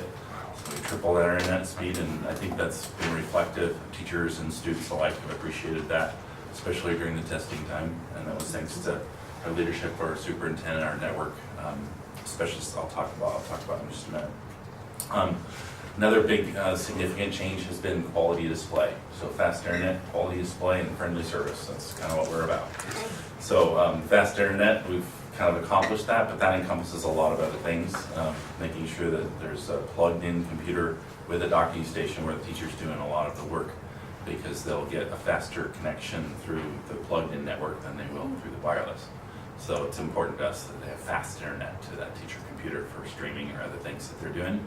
And then the quality display, you have a display that Dandy used earlier today. That's a great picture of the type of screen you'll see in just about every classroom throughout the district, and that's been a shift the last 2 years. My wingspan is about right to carry a 65-inch television, and it turns out that's worked out really well. Wow. So along with the help of a lot of other people, but we've definitely put in a lot of television, 65-inch 4K TVs with HDMI plug. It's one plug, so the troubleshooting is you unplug it and plug it back in, and oftentimes it just blinks and starts to work again. So that's really a simple, it's probably decreased a lot of our display tickets. So that's quality display. And then friendly service, we really work to standardize on high tickets, high priority tickets, especially during testing season. If there's a ticket that means somebody's not able to take the state test, or a teacher, and frankly, anytime if somebody puts in a ticket, it's their emergency. And so I really look to hire people that are smart and that have a helper's heart. And I think I have two of those people here today. I just want to introduce them. So I brought Brett Milliken, our network administrator, and Susie Mullen, help desk first. She's our first line of support help desk. So if you call our help desk, you're talking to Susie. And she's new within the last year. I stole her from Canby. She's been a great addition though to our team. Black Widow and Batman. So what it does in all honesty is it helps the friendly service too. It helps the students and the staff feel like we're approachable. It gives them an identity, somebody they come talk to that's not so scary. Because it's intimidating sometimes. We have super smart people, but I can tell you both of these folks have really helped us last year. Let me give you examples of Brett helped us move to from 300 to a gigabit, but he also maintains an infrastructure, and I think I shared with this group last year that he cares about the kids in our district through the wires and the walls. He does. He cares intensely about making sure the network infrastructure is solid. And we can talk about architecture and infrastructure, but that's a level of detail. There's the systems side of that too, in terms of making sure that student accounts are working. And amazingly, we have Batman that can do both. He really does. He not only takes care of the switching and the wireless access points, but also the data systems when we look to integrate things like STAR or a new health management system. I call them new bricks. So I always I give the administrators a bad time, like Imagine Learning, what we just added or have been using but have been increasing. It's yet another brick, because that brick implies that there's work on our back end to make sure that everything works quickly for those students to be able to access it and the staff. and that there's plugins and other things on the local computer that has to work. And we have to know enough about it to just be dangerous enough that we walk in and use our skill in isolating variables and testing and all the things that we do to get that fixed quickly. Because oftentimes you'll walk into a classroom and there's 30 students waiting for you to change that light bulb, which happened today, Susie and I. And for the students to get that projector or the TV back online. So that's the three things I wanted to also mention with regard to Susie's role. As she came on, you know that we miss intensely Phil. He left us for McNary last year. But in that process, we gained Nancy for the TOSA position, but I needed an iPad person. We have about 1,000 iPads in our district, like I said, about 1,200. And we had a mobile device management system that's able to control them in some way. That's the easiest I have to explain it. But it wasn't working as well as it could. And when we brought Susie on, she understood a new mobile device system, and for years and years has done that in Canby. And she brought that to scale for us. And in, I would say, about 3 months, we had all of those devices added onto that mobile device management system. And now if we get a teacher phone call that they want an app on all their classroom iPads, or they want a shortcut to a website on all of their classroom iPads, she can do it in a matter of minutes. So she can just push that app out, or she can put it in self-service so the teacher then, or the student can go find it and bring it down. So just the addition of bringing Susie on and her skill set in that, she does a wonderful job of not being just smart as all get out, but also having a helper's heart, and that's what we looked at when we hired her. So Susie is new to our team, and so we want to make sure she was inducted and torturing through the budgeting process. So with that, I want to go to the numbers a little bit and talk to you about any changes here. And we mostly rolled over the positions you saw last year, but you'll see an increase in clerical. I want to address that directly. There, all throughout the district, all 13 schools, the procurement for any technology pieces go through my fingers. So whether it's laptops, Chromebooks, projectors, display, or keyboards, we want to make sure that it's going to work with our operating systems.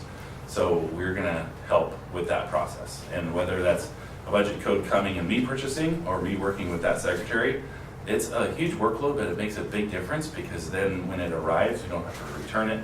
And oftentimes, if it breaks, we have to support it. So we want to make sure that it's standard. And so I can give you examples of that specifically, but in the K2 classrooms, we're iPads throughout the district for the most part, and 3rd grade and up, we're Chromebook, right? So in most of those iPad classrooms, we wanted to make sure we had Apple TVs, just like that little black thing that's sitting on top by the flag. That allows for anybody with an iPad to be able to mirror to that, and they can connect to the display very quickly. And a teacher needs that. I mean, if you have an iPad classroom, you need that device. So one of the things we did with Susie's help was get one of those in most, if not all, K2 classrooms that have iPads. So that's an example where the purchasing needs to we need to have a tight control on that to some extent, so we're involved in any purchasing decisions so we don't end up with some weird device that's going to be really difficult for us to support or for the students and the teachers to use. So the clerical's really important. Shipping and receiving. I haven't even mentioned this, but we also employ students after school and during the summer. We are one of the very few districts in the state that offer this program. It's really cool, and it's really neat to be part of it. It's a program that several of our staff have come through and then stuck with us, including Brad and Daniel and others, as well as we've launched U.S. Bank, network security, Chemecta. I mean, I could probably list off the top of my head 12 or 15 businesses where we have somebody from Silverton that graduated from us and is now doing IT or information systems support in that local business. And now the kind of dream is to make sure that kids are IT literate and have information systems understandings, but they could run the drone army if their family wanted to too. They could program the drones to identify the GIS coordinates of the farmland. They could run the family YouTube channel. and the website where they sell whatever widget or product that they develop. A well-rounded student is going to have chances and opportunities in each of those areas. IT, information tech, information systems, computer science and programming, engineering and design, as well as digital media and communications we do with Scan TV. And we have a student like the cool student that I can't mention his name on TV right now, but he's one of our best that helps us with Scan TV. So we have about 30 students that do IT support and we call it our tech program, which we're an approved program of study, as well as the students at Scan TV. We absolutely need that clerical to support the hiring of those students, maintaining the paperwork for those students.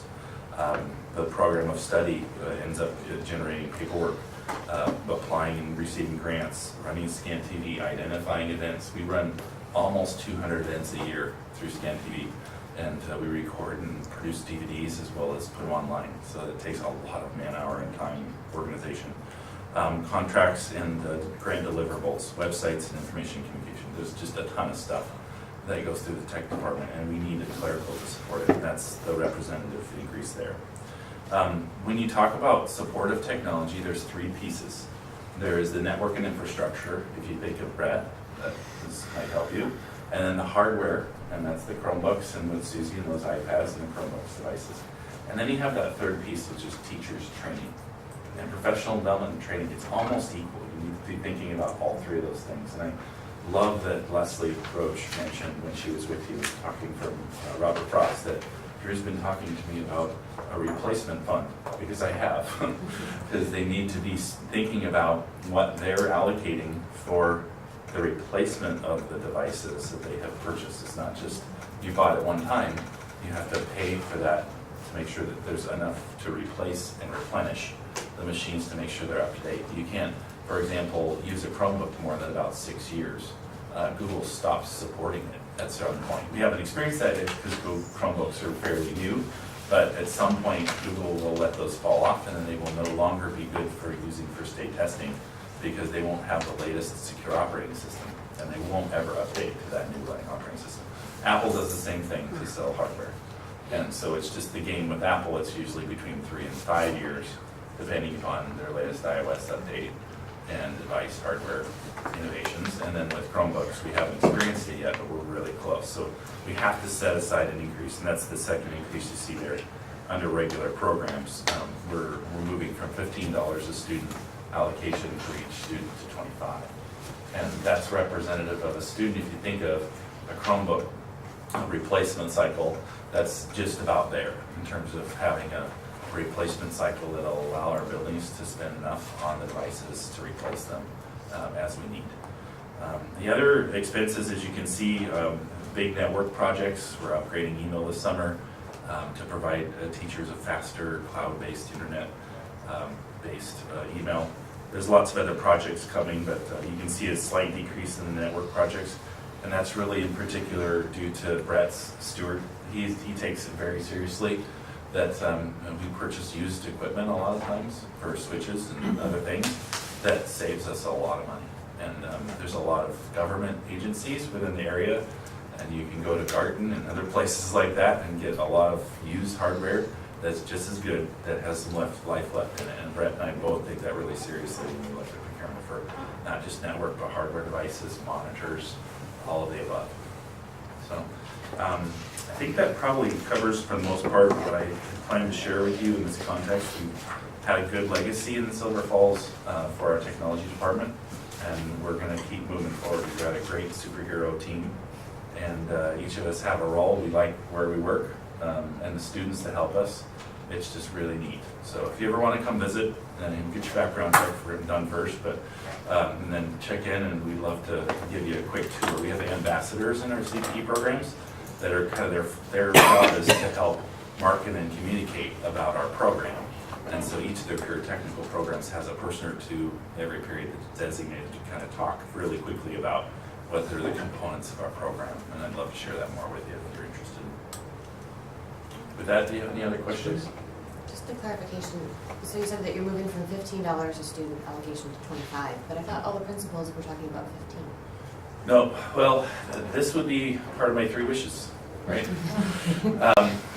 Part of the process was to be good stewards of the $15 we were using. And I think we've done a really good job of that. And when we were able to provide a case and say, look, we really need to make this happen for $25 would allow us to be in a replacement cycle. And so I would imagine, thanks to several of the principals doing a good job of replenishing themselves, I think this 25 might be close to enough to be able to replenish in the cycle that we need to be.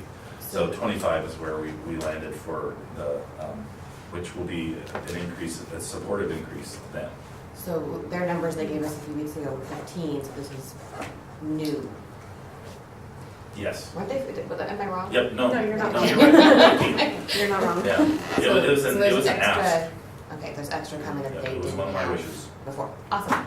And it was one of theirs too, frankly, is we're increasing in the number of devices. We're able to support more of the software that Jennifer Hannon was talking about and Mark Hannon were talking about. Every one of the principals were talking about the use of STAR 360 and STAR assessments as a formative assessment. All those things are really necessary. You got to have fast internet and quality display in order for those things to be effective. And so we've got to invest in more devices to make sure that not just what we have is replaced, but we're able to make a little bit of increase too. Our devices are there on the same page. I mean, you've got 1,200 iPads, about 1,500 Chromebooks, and that doesn't even count the desktops. We've got 8 labs at the high school that aren't even on your radar here. So there's a lot to be supported in this district. And I think we did a pretty good job of supporting it. You have questions? Any questions Charles, for I Joe? skip this now?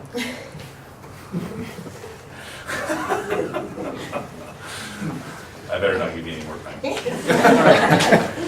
Drew, thank No, you. I think this is fairly clear. My overall concern is there's a great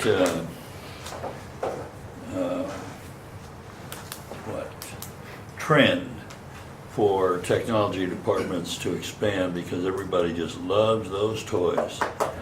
And the proof of the pudding is really how the teachers feel about it and whether they think it actually improves their ability to develop each child in their classroom. And we don't have that information from them, so I have no idea whether it's worthwhile spending money on this program or not. But I trust it's good. It can explode exponentially if the techies are in charge of the budget. Digital citizenship, I would say, is really important as we foster digital citizenship in students. They're not just citizens during the day and where they're walking, but when they're interacting with people in social media or on websites or as they're developing their drone army and they're taking statistic points around, it takes ethics and morality in order to be a good digital citizen. And I think it's evident that in our technology is a magnifier. And it can be a magnifier of really good instruction, effective teachers. You put technology in their hands and wow. And then it can also be a magnifier of poor instruction. So you put the good technology in the hands of not an expert teacher, it's not necessarily a magnifier for good. It's not going to help necessarily. But what I have noticed, and I've worked in several districts in the state of Oregon. I worked for 6 years at the Oregon Department of Education and I ran an online school for a couple of years. We have fantastic teachers in Silverton. We don't just have fantastic teachers, we have great leaders, instructional leaders. And I mean, if you walk into a K-8 school, that intermediate teacher that's kind of wrangling the littles and the bigs, wow, we have some really powerful. I think it's the K-8 factor. I really think we have unique small schools that inherently foster kids raising each other.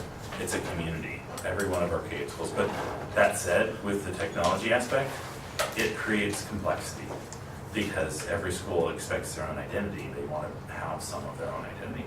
And it's my job to kind of standardize and make it cheaper and easier to fix.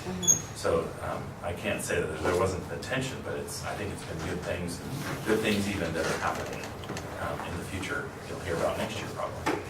I think also too, Charles, something to think about is something we've heard from our administrators about the use in each one of the schools of technology, how it's been a positive force in learning and development of our kids and the online testing with STAR assessments. And you also I think we need to, yes, these things can be toys, but I think in our context, and the way we have it set up here in our district, they're not toys, they're tools. And I think we got to make sure that we're understanding that's the lens that we choose to use these in. They're not just a new iPhone or a new iPad or a new widget. So I think we have to challenge ourselves in light of education. These are tools. Well, I'm just trusting that the teachers are giving the district staff and those that are developing these programs enough feedback that they know that it's useful In the last year and a half or so, I've been in every classroom throughout the district, and I would say with certainty, we've had technicians in every building in the last month. And so as we're out there, we're asking those types of questions. How can we better foster support you in using this as a tool? So, thanks for your time. One thing I want to mention quickly is from the Tell Oregon survey that the teachers took regarding technology. There was a question that was asked, what % do you agree for these particular questions? And one of the questions was, teachers have access to reliable communication technology, including phone, faxes, and email. Teachers have sufficient access to instructional technology, including computers, printers, software, and internet access. The first one was agreeable in our Silver Falls School District at 93.8%. And the sufficient access to instructional technology, including computers, printers, software, and internet access, is 78.4%. But that was a bigger number from last year. Last year was, 79.3, it was 78.4. So it is growing, it's getting better, and I think the teachers are appreciating what you're doing and helping them get their I think technology. the faster that statistic specifically, you can give that to Brett. Right. We work really Yeah. hard to make sure that our infrastructure is strong and Right. that they have quick access, single sign-on, if you will. There's a lot of work on the back end to Yeah, make there single is. sign-on work. Right. And that's all Brett, so. Yeah. So I just wanted to tell you that. Yeah, good, good team. Thanks for your time. Thank you, Drew. Thank you. All right, Steve Nielsen with the Business Services. Hi. The Business Services Department budget's the last page in the district support tab. This is a flat budget, 4.35 FTE, going up by less than $2,000, less than 1%. No changes. And I'd be happy to entertain any questions. Thank you for clarifying the percentage on that increase in the salary. I appreciate it. On the salary, I was just talking about the bottom line. Yeah, right. You bet. Any other questions? Okay. All right, Andy, Office of the Superintendent and the School Board.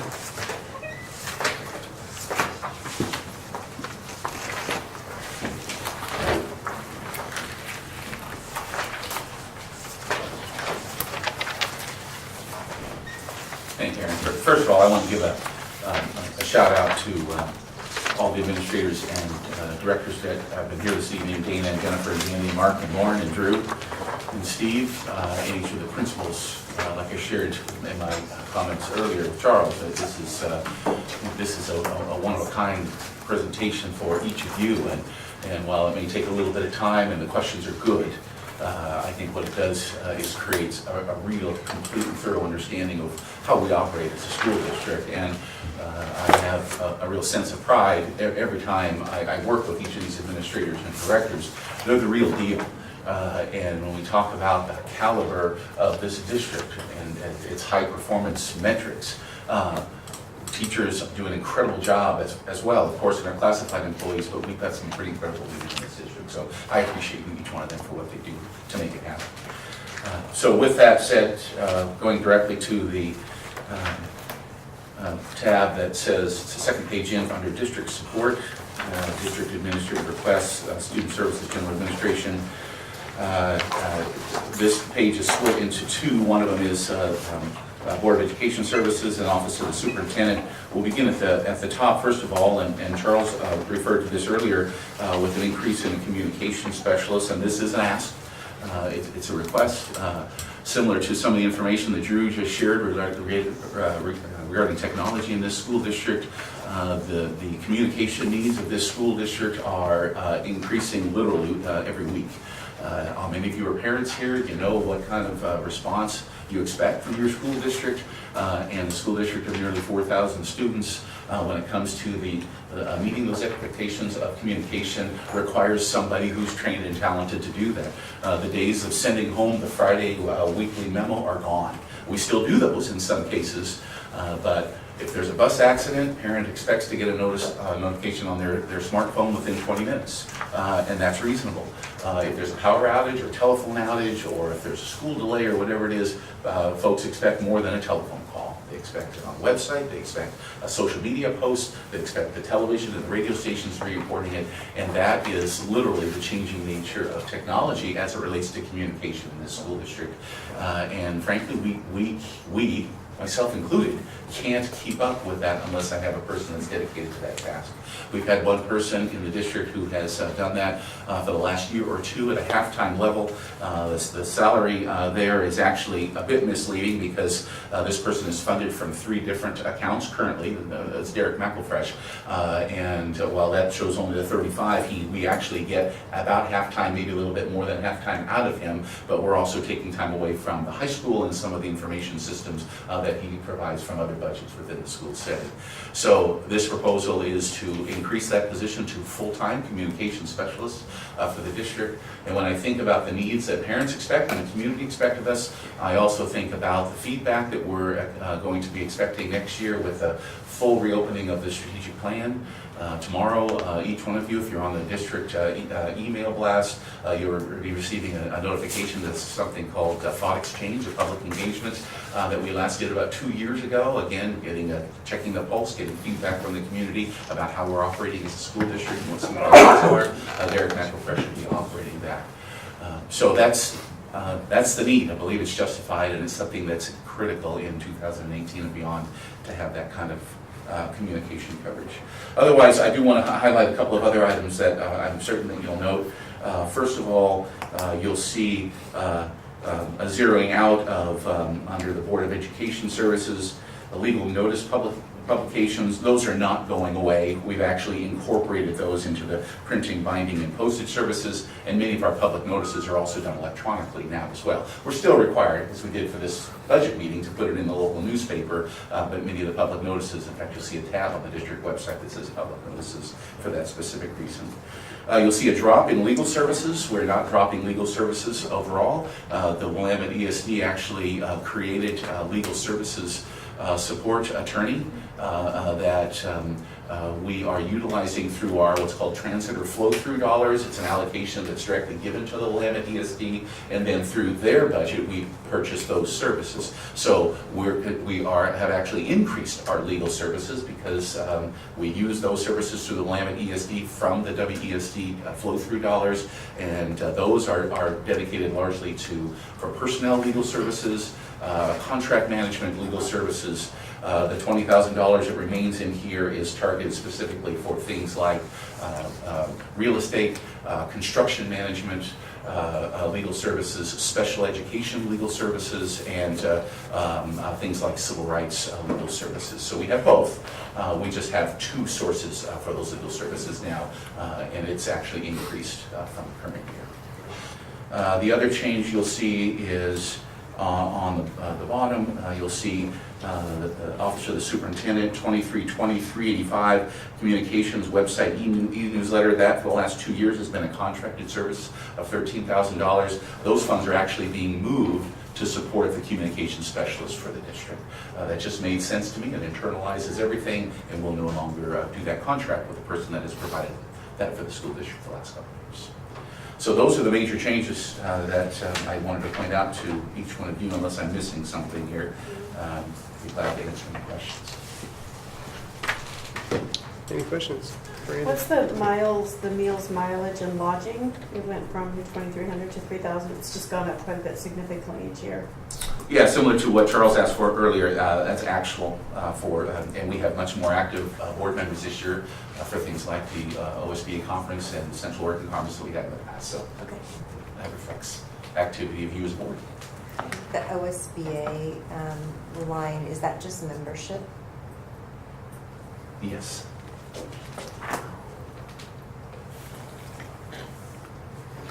Andy, I have some general questions. I couldn't find any budgets for the charter schools.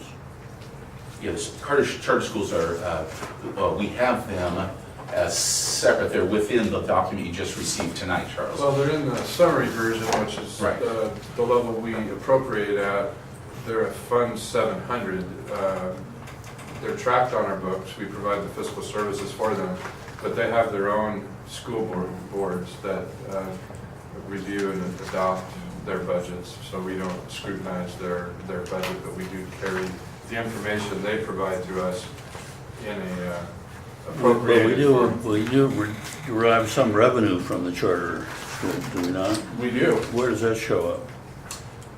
If you go back to the revenue page, you can see, again, this was kind of the, I guess, more 15,000 foot view of kind of the general fund money and expenditures and what we budget as an ending fund balance at the end of the year. We looked at this during the first meeting.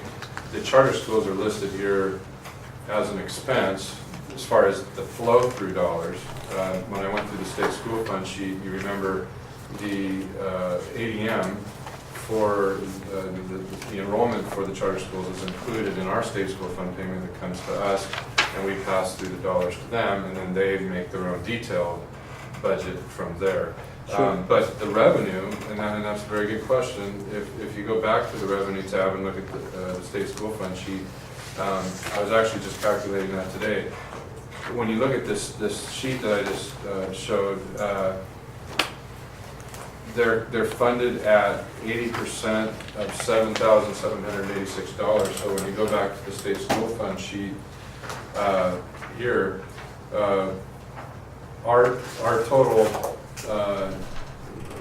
dollars that come through again includes the charter school enrollment, and it's funded at $8,125 per ADMW, per weighted ADMW, which again includes charter school. That's total formula revenue, so it's that middle number, 8125. That's what comes through to us. We only have to pass through 80% of the general purpose grant revenue, which is $7,786. 80% of that number is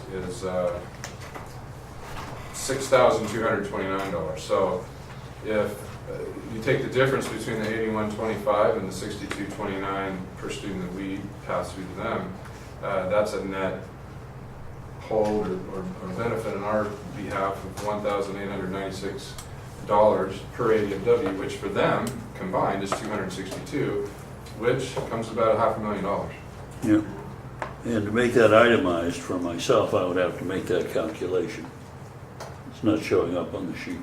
No, you would have to kind of figure that one out. Okay.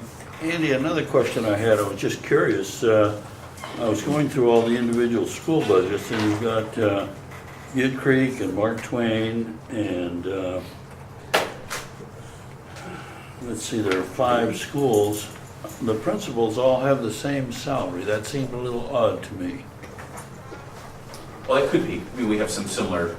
It's based on an average. Similar, yeah, we use an average. Based on all of their actual numbers, it's in the way it's allocated on that school sheet at the start that we reviewed in the first meeting, it's based on that.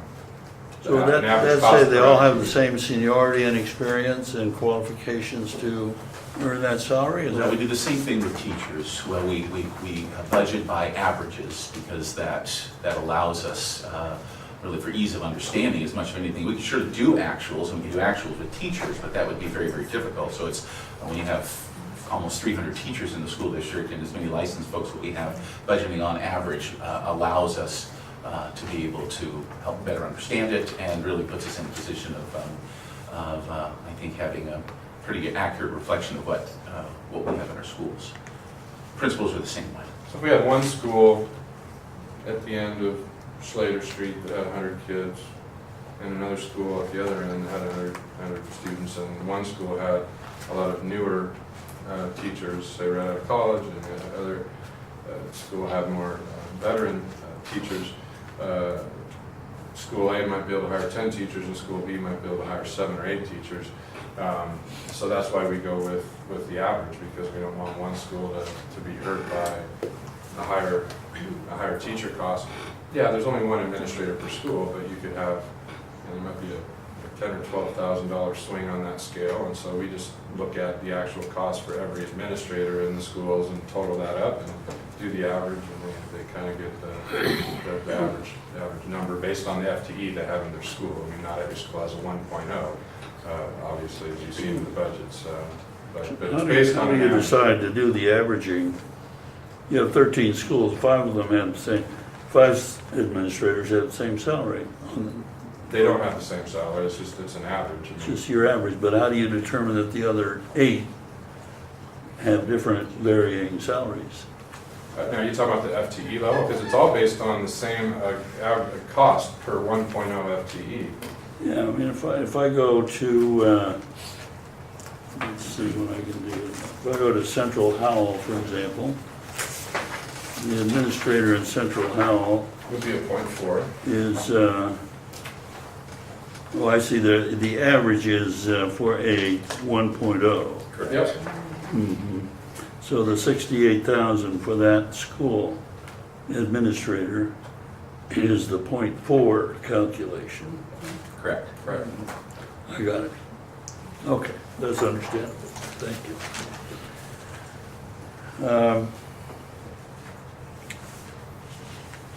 I wanted to ask a question of the maintenance guy, and he's gone now, but maybe you can answer. Are there bids for these budget items?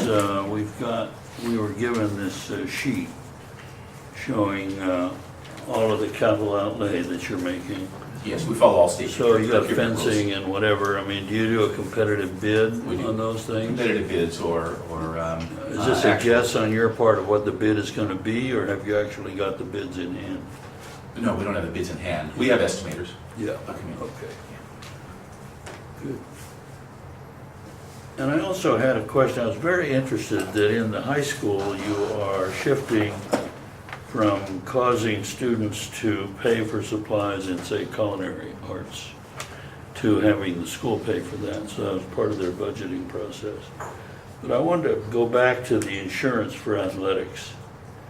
Your response to my question last time was that you require the parents to provide insurance if their son or daughter is in an athletic program. Correct.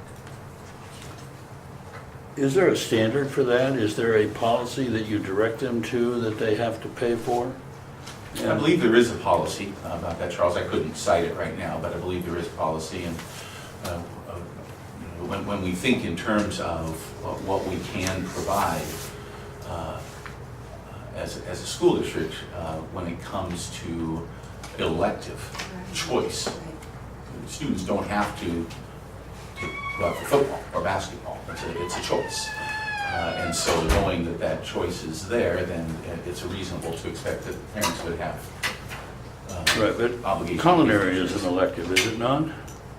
It is, but we don't require insurance for culinary arts. No, I understand, but you do have heretofore required that they provide some equipment or Yeah, those are tools or whatever. Correct, more user fees. I'm just wondering philosophically why you would not provide insurance for the students on the same plausibility. My concern was that you were saying it's a state standard, it's a state requirement, that's why you're shifting. I think we would have a pretty challenging conversation with our insurance company as a school district if we were to ask them to insure hundreds of students that chose to participate in physical contact activities as compared to that being the responsibility of the parent. Comparing that to something like culinary arts, where we may have charged, I'm not certain what the fee was, a $75 fee for a class in the past to allow students to offset, some of the cost of supplies and things like that, we believe is the right thing to do because it creates equity among all students being able to get access to a free and appropriate public education. going out for football or basketball or cross country is not part of a free and appropriate public education. That's a choice. And those are extra Those are curricular, extras, whereas classes are curricular, so they are very different. Yeah. Like we said at the last meeting, basically anything, any class that you were going to get credit, college or Right. high school credit for, Right. no more fees. No That's, more fees, that's the correct. rule. It's needed for that purpose. And that's the qualifier. It's needed for graduation. Right. Everybody needs to have access to that, and fees cannot be a barrier to that. Correct. Right. So if a student intends to become a professional football athlete and starts in high school, and sportscasters normally refer to them as having a career in high school and college, you don't recognize those aspirations in those children as wanting to go on to be employed as a professional athlete or as a coach or as... Sure, and we support them as we can with the curriculum. But again, football is not a curriculum, it's an elective. I think it's interesting to note, and just speaking of philosophy, the United States, and maybe Canada, but I know for certainly the United States is one of the few countries of the world that offers athletics within their school system. The majority of the world all have club sports or community sports or activities, rugby and all those kind of things that have no foundation in the school. So it's kind of a unique circumstance here in the United States, isn't it? I would just worry that if the state requires you to level the playing field for the culinary arts, they may come in and require you to level the playing field for those who aspire to be professional athletes. It'd be an interesting conversation. Sure, Yeah. the state does some very peculiar things sometimes. Again, I think this is a predicate system that's been in place. I'll speak as an example of the example you just gave, right? Going on to play high school, college, professional football, I was required to have insurance in high school too. And it's just something that always was there. Now, if you didn't have insurance, the school would help. Right. I remember they offered a plan that said, hey, if you need insurance, here's where you can go. Now we also have other state-funded assistance for that with the Oregon Health Plan and such like for those that qualify. So I think we're talking about two different things here. So I understand where you're coming from, but I think we have to talk about learning and education first rather than extracurricular activities. Okay, I think that covers all of my homework here. Thanks, Charles. Any other questions for Andy?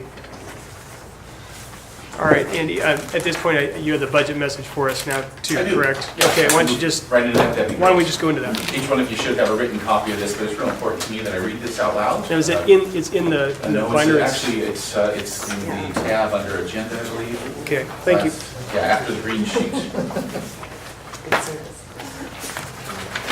And I will pause and take a breath here a couple of times to expound on a couple of things. But so I present to you the 2018-19 Silver Falls School District proposed budget.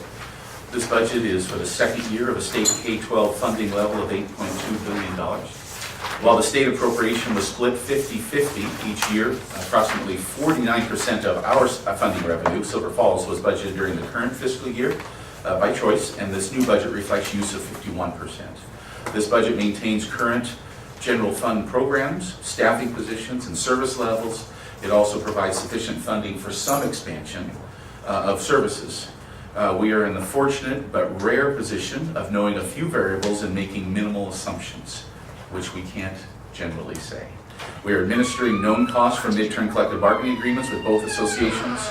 The current PERS rates will continue for another year. We're experiencing modest and predictable annual enrollment increases of 0.5% to 1%, and the stability of Oregon's economy indicates, and I put that in quotes by design, steady state school funding levels for the immediate future.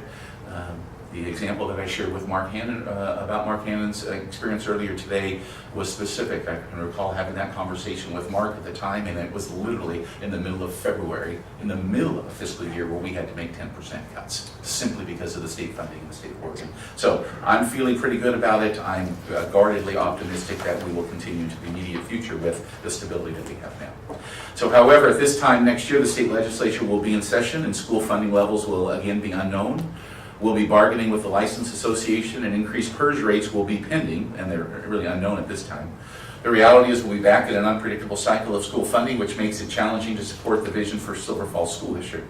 From my perspective, our vision can be realized with funding levels defined in the Oregon Quality Education Model, and I gave you a link there that you can find the Quality Education Model, and we'll put this, by the way, on the website so you can directly click on that link and go. But it's at the Oregon Department of Education, and it's a model that was designed many years ago that really talks about the level of funding in order to meet thriving schools in Oregon. So while the high student performance in our district continues, this budget does not allow us to meet the thriving standards as described in the QEM. It's my hope that the Oregon Legislature will seek and then secure a solution to the recurring school funding reality, and that's my promo to each one of you to stay active with your state legislators. Please encourage that person to find a reliable, predictable, and significant enough source of funding for schools. So approximately 75% of this district general fund resources are from the state school fund, which is generated through state income tax revenue. The remainder is provided by local revenue, mostly property tax revenue, by the way, and from federal funds and grants, which is about 5%. The Silver Falls School Board is visionary. They're continuing to protect a budgeted fund balance of 6% or more each year, and I thank them for that. This goal alone provides an essential cushion to help avoid staff and program reductions in the future as a result of PERS rate increases, unfunded mandates, and the likelihood of inadequate state school funding due to shifts in Oregon's economy. And all three of those are likely to occur. Our fund balance reflects the reality of aging facilities. The average age of our schools is 70 years old. We have one school that's over 111 years old. Other school board budgeting goals include sustaining class size averages and staffing levels for the current year, application of the district strategic visioning plan, funding of counselors at elementary schools, and funding of fencing and point of entry projects to improve school security. This budget includes adequate funding for all of those. We are fortunate to live and work in a stable school district. Our district has nearly 450 first-rate educators who spend much, if not their entire career, in this district. Our communities sustain a high level of support for education and unwavering volunteer commitment. And I know many of you are volunteers in your schools, but you're also volunteered by sitting at these tables tonight. Many of these values are mirrored in an important document now in its fourth year. The District Strategic Visioning Plan is a living document reflective of all schools and communities in our district. It defines who we are and it charts our directions we move forward as a unified district. It's central to decision making and this proposed budget. It was central to the principals and me putting this budget together. This budget provides essential and increased funding in special education, school safety, elementary counseling, social emotional student support, and maintenance of facilities. It reflects our grant eligibility for facility assessments and long-range facility planning next year. It allows for completion of state-funded seismic projects at 3 additional sites. It also supports the process to update and renew our strategic visioning plan. Our unique model of schools and school choice are important priorities at Silver Falls School District. These priorities are evident in public input and engagement time and time again. Between 5 and 7% of our annual enrollment comes from other school districts, which helps support our priorities, which I think is a pretty good thing. It's my hope that the health of Oregon's economy will continue and that the public will influence lawmakers in the future to reach bipartisan support for sufficient investment in Oregon schools. If sustained and predictable funding is realized, Silver Falls School District can meet the investment needs of each student and provide for a 100% graduation rate. I believe we can get there. Your administrative team and your directors do as well, and your teachers do too. We can get there. I'm pleased that this district employs the finest educators around who take seriously their responsibility of teaching to the individual needs of students. They know the value of the district mission statement, which is together, cultivating character and academic growth in each student every day. Their efforts make the difference, and I believe this budget will adequately support their ability to do so. I present it to you, and I recommend its approval. Thank you, Andy. And can I address any questions if there are any? Any questions for Andy at this point? All right. Thanks, Andy. Thank you. Appreciate it. At this point, we'll allow for an audience with visitors. Just I'll read a couple disclaimers here as we welcome members of the community to share their thoughts. The Silver Falls School District Budget Committee has established the following guidelines to accommodate public testimony. If you could, chain recognition before by the chair before speaking. Please sign in and speak from the desk here. If you keep your comments concise and try to avoid repetition, be specific about what you would like the budget committee to do. You're encouraged to provide each budget committee member with written copies of your testimony. In order to accommodate all who want to speak, please limit your comments to 3 minutes, and a group appearing on the same topic is asked to designate a primary speaker and may be granted additional time. So at this point, would anybody like to share their thoughts with the Budget Committee?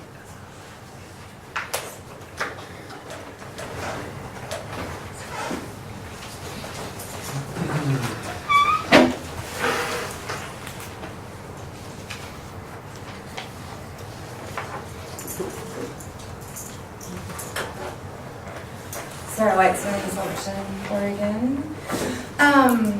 I'm really self-pondering whether or not I was going to make a comment tonight, and I'm thinking about this for a couple of weeks, actually. But one thing kind of stuck out in my head tonight also from Lauren's report that I didn't notice when I was looking over some of the numbers from Board Book, thank you again for posting that, was $40,000, a new budget item for maintenance of athletic fields.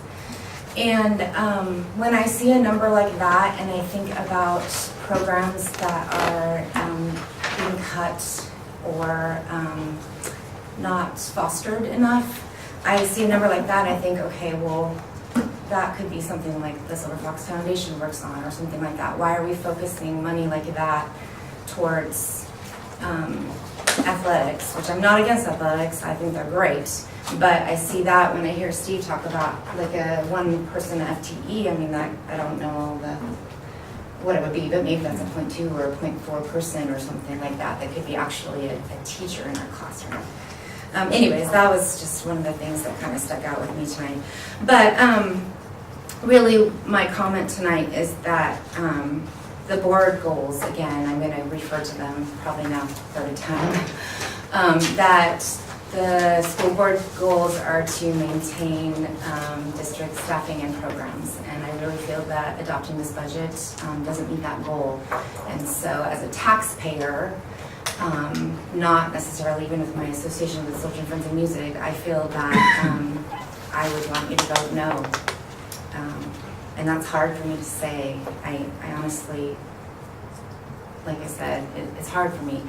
But it's frustrating as a taxpayer to see money in areas that could be directly in our classroom, but it's not. And so I want you to think about that, please. Thank you. Thank you.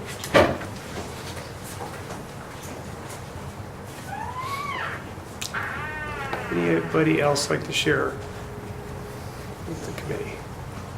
Okay.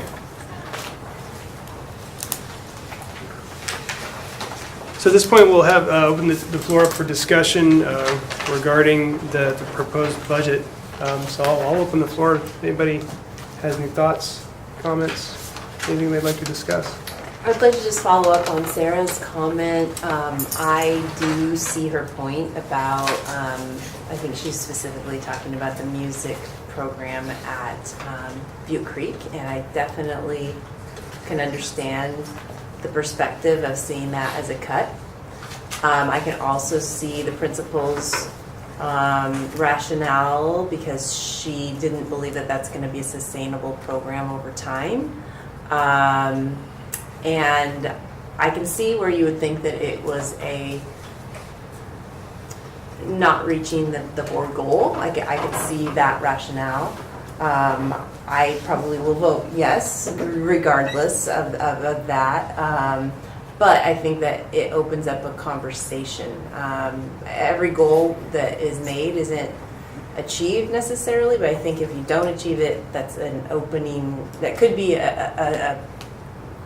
a point where you have more conversation around that. Why didn't you reach that goal? So I just wanted to say I really do appreciate your reasoning, and I definitely can see the point of view. I can see different points of view on that situation. I can speak to that a little bit. The school is Scotts Mills. That is Scotts Mills, yes, thank you. So as a parent of Scotts Mills, and I know Kristen very well, they've actually reached out to the parents to get volunteers and to pull advocates from the community to help increase their music. So they are looking at that as something that's important in the school too. I can see the discussion and how it would come up, but they have pulled it from resources. Thank you for correcting. And maybe Steve and Andy, I don't know the answer to this question, so I'll reach out to you. So what are our athletic activities not associated with the school district, like JBO baseball, Pop Warner football, Silver Falls soccer, do they pay actually any lease or rental fees for the use of the athletic fields? They do. Oh, excuse me, not for specifically green spaces, but they do for our facilities and for the turf field.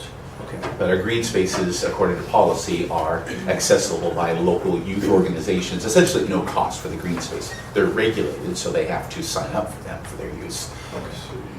And we do get a $20,000 City of Silverton grant, that's correct, thanks Steve, to maintain all of our green spaces, or just support our green spaces. Sure. That's a bit of a drop in the bucket, but it helps. Well, that helps. And the reason I bring that up is I know as our children went through a lot of our youth programs throughout their early tenure in their lives, and my son played JBO baseball and Pop Warner, and I've sat in or stood in our athletic fields at the high school, and it has become a marshy swamp at the point where there's no activities being able, or the kids can't participate.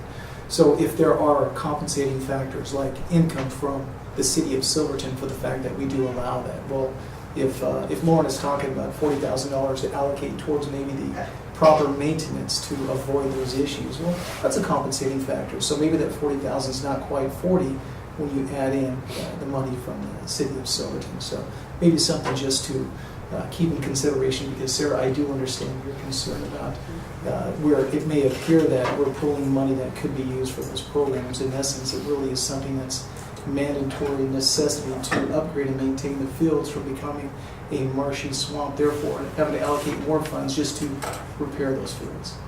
But I do understand. I do understand.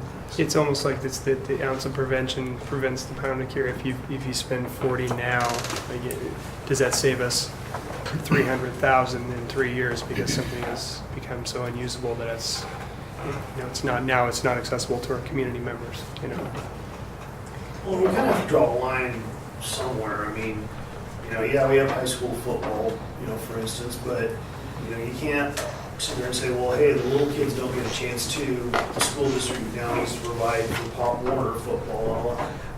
As a district, we can't pay for everything. The parents sometimes have to step up. They have to, they have to help nurture and culture that as well. And, I understand what a lot of people would like to see a lot of things in the school district. We all live in things that just can't pencil out and whatnot. But, I think that, we do the best we can with the money we have, and I'm satisfied with that. I think you have a really good point about the communities stepping up and fostering that too, because I've shown up to the board advocating for Scotts Mills for multiple things. That's just been a thing in the past. But I do think that to a degree, some of those schools, they have to pull resources from the community because there's only so many funds to pull. And, when you're looking at allocating how much you have, I do think it's a really good point that music is really important, and it's my kids' school too. My kids go to Scotts Mills, and when we did the all-day kindergarten, most of you know, I showed up and talked a lot. So I think it's important to advocate for that, but I do think there's a flip side of that coin, and that in that community especially, parents have learned to really step up and to really keep including that. So I don't think that music will fall to the wayside there. I think it'd be a great discussion in the future, but the dollars have to be there to provide for it too. And in terms of the athletic fields in particular, I was a coach for JBO for T-ball, the little kids for a year, and I know that JBO uses those fields over at the high school. So we were using the fields at Robert Frost, and I know that JBO spent a bunch of money and had put a bunch of parent labor hours to upgrade those fields to, get rid of the grass, the turf, the grass in the infield, and put some material down that would help drainage. I can only assume that if JBO is not able to use those fields at the high school and we have to go look elsewhere, for baseball fields, then that field at Robert Frost is not going to benefit from, the community involvement there. So it's a bit of a give and take as well. Andy, do we pay the city for using the pool?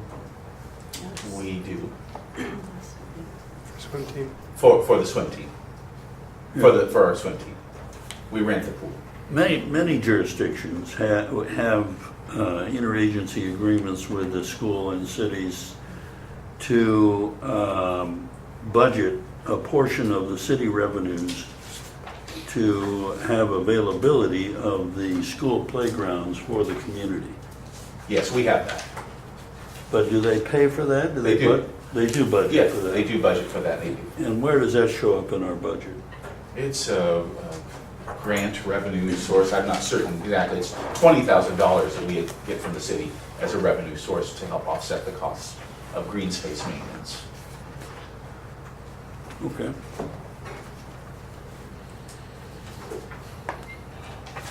Shelley, you have a question? I was just gonna say that I was on that JBO board, and we spent thousands of dollars on a lot of the fields around town to upgrade, home plate with turf. We raked, we picked weeds, we did a lot. Families built, on the baseball mound, the Pitcher's mound? The pitcher's mound, thank you. I just know that there was a lot of money and time that put into those fields. So, Jacob, you're right. There was quite a bit done. The other thing I want to say is I still have a lot of questions about the budget. I guess in my eyes, when I do a budget, or I do the budget for our business, and I know this is different. This is school. This is government. But I just have so many more questions about where some of the money is going, and how it's justified on a lot of what's on here.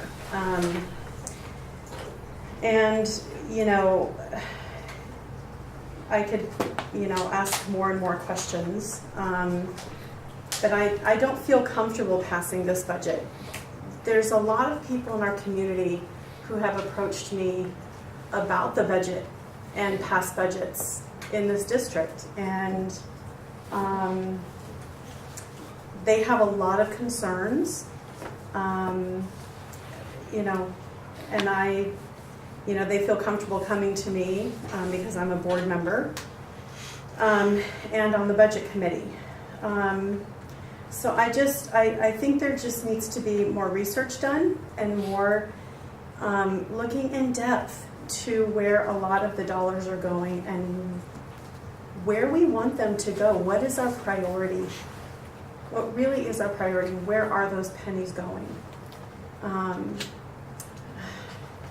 I just don't feel comfortable quite yet. So but I can kind of address that because I served on, initially it was the high school board, and then we were mandated by the state to unify. And so we went from a budget for one school where you pretty much could see how you spent everything. But when you go to a large school district with many different facilities and employees,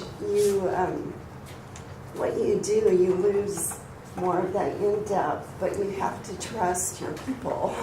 You have to trust your employees. You have to trust the specialists who work on this and develop it. And we're not going to ever be able to know all the little tiny details. You just can't do it.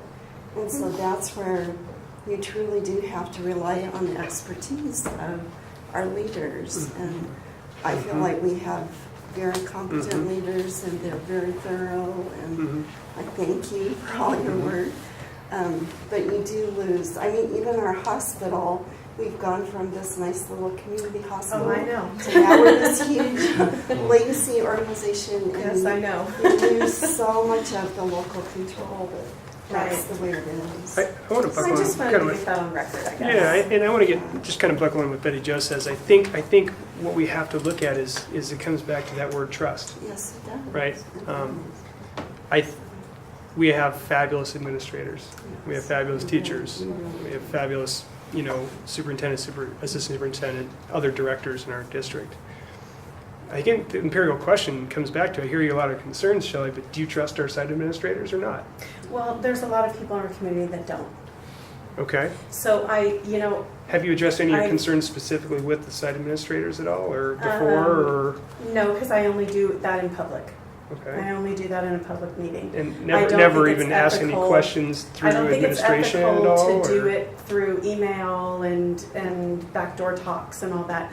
No, I'm asking I to like their manager. I'm asking to their, did you ever ask their I like to do manager? it in public, in front of the audience, according to the Oregon public law, or meeting laws. Well, So that's my. I guess I'm So that's concerned why because I'm questioning, what- that's why I just want to put that out there. No, I hear you. That's fair. So But- that's why the first meeting, I asked so many questions No, they're because I good. wanted, that's my goal, is to keep it transparent as much as I can. My concern though is And that's my that trust as a board member. what I hear you saying is you don't trust our administrators.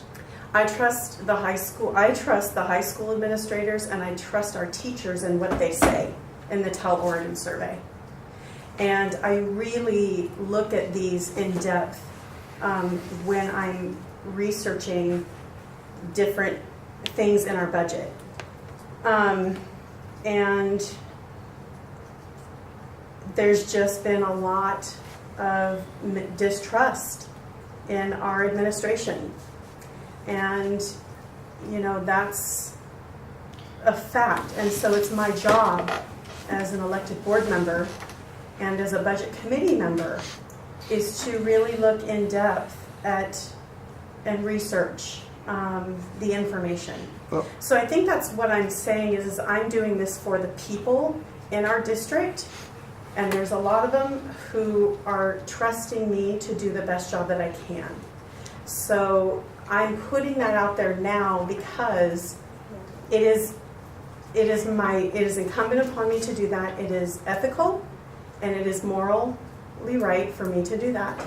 So that's what I'm doing. And I'm not, disparaging all of it. I just think there needs to be more research and talk about it. But, you can disagree with me. Well, I do. And that's fine. And you also said That's that totally fine. you trust the high school administration, And- but you left out all the other site administrators, But which makes me sad. It really does, because I What think side it's. administrators? You What? said you trust the high school Oh, administration, I'm sorry. but then you didn't name the other administrators, principals. No, I misspoke. I trust the principals of all the schools, the administrators of Then all the why don't you schools. trust the budget that they put forward? Because people are coming to me saying that they don't trust this administration. I didn't ask you about this administration. I asked you about the site administrators in our Okay. decentralized nature of our Right. funding. Why Yeah. you don't trust what they put forward? I do trust. Then why what they don't put you forward. approve what they put forward? Why wouldn't I approve? That you said you trust what they put forward. Why No, would you I not think approve? that there's just a little more there's just a little bit more work that needs to be done that I don't understand, and I just want more research done. That's it. Okay. What is That's that work? all I'm saying. What does that work So specifically? you can disagree with me, and that's fine. Just let's be specific to his question. I appreciate it. Okay. What specifically is the additional work that you'd like to see? I'd like for everyone to, what I'd like to see is more of the TEL survey from the teachers who filled it out, and really look at what they want. And also the principals in the school, one thing that I am impressed with is that in the survey, most of them use the TEL survey to improve their school or see what's happening. There's just some things that are questionable. The salaries for our teachers are one of the lowest in the state. And I wonder why that is. If we have the most terrific, wonderful teachers, and we do, why are we paying them a salary that's one of the lowest in the state? Mr. Chairman, I'm sorry, I have to interject. So This is I'm even not- really. Yeah, This is but kind you're of asking me- She's speaking misinformation. Hold on. But you're, I I'm mean- just trying to explain. Hold on.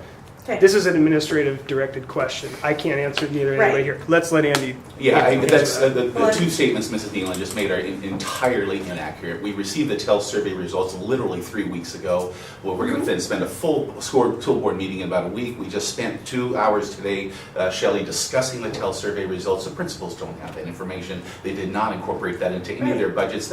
But you just stated that they did. So I have to respectfully say you're inaccurate. And to call Silver Falls School District as one of the lowest paying school districts in the state of Oregon is flat out wrong. That's an error. We do research, we have collective bargaining agreements, we have significant processes to help that. Now, you may be correct in that we are an average paid school district, but Shelley, we're talking about significant processes, unions involved, administrative board resolutions and actions that really direct all of that. We are not the lowest paid school district in the state. I agree, and I've said it multiple bargaining tables, and we do what we can to support our teachers, and we bargain with the teachers again next year, and they will ask for more, we will give them more. That's the way the process works. But it's just flat out inaccurate to refer to this school district as one of the lowest paid school districts in the state. That's wrong. So all the articles I've read online from all the newspapers are wrong?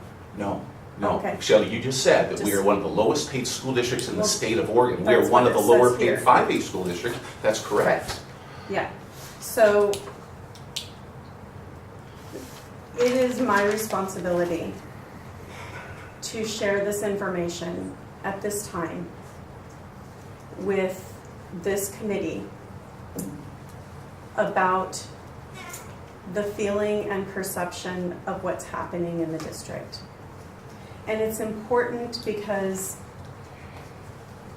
these people are coming up to me and trusting me with that. And I just want you to hear that. I just want you to listen. Do you feel like it might be more appropriate for a regular board meeting rather than this? So we can. I'm just asking you, maybe we're crossing lines here. We might be. And I think we are. I think we have. I agree. We just need to move on. That's my question is, if I could redirect this meeting just a little bit, because I'm not a blind person that just trusts, it's just not in my nature. Right. But for this meeting tonight, our approval of the budget is based on the principles. We don't actually have a say in salary or anything like that. So for this meeting tonight, I feel like this has kind of gone sideways a little bit. I do think there's some valid concerns. I do think there's community concerns. Absolutely, I think you have some valid points. I also think that for tonight, this isn't the place for that. Correct. I think this is about the principals. The principals put this budget together. We trust in our principals. I think our job as a budget committee is to look at the budget and say, okay, this $100,000 line item doesn't make any sense. That is a valid point for tonight. That didn't happen here. Right, I agree. Thank you, Ron.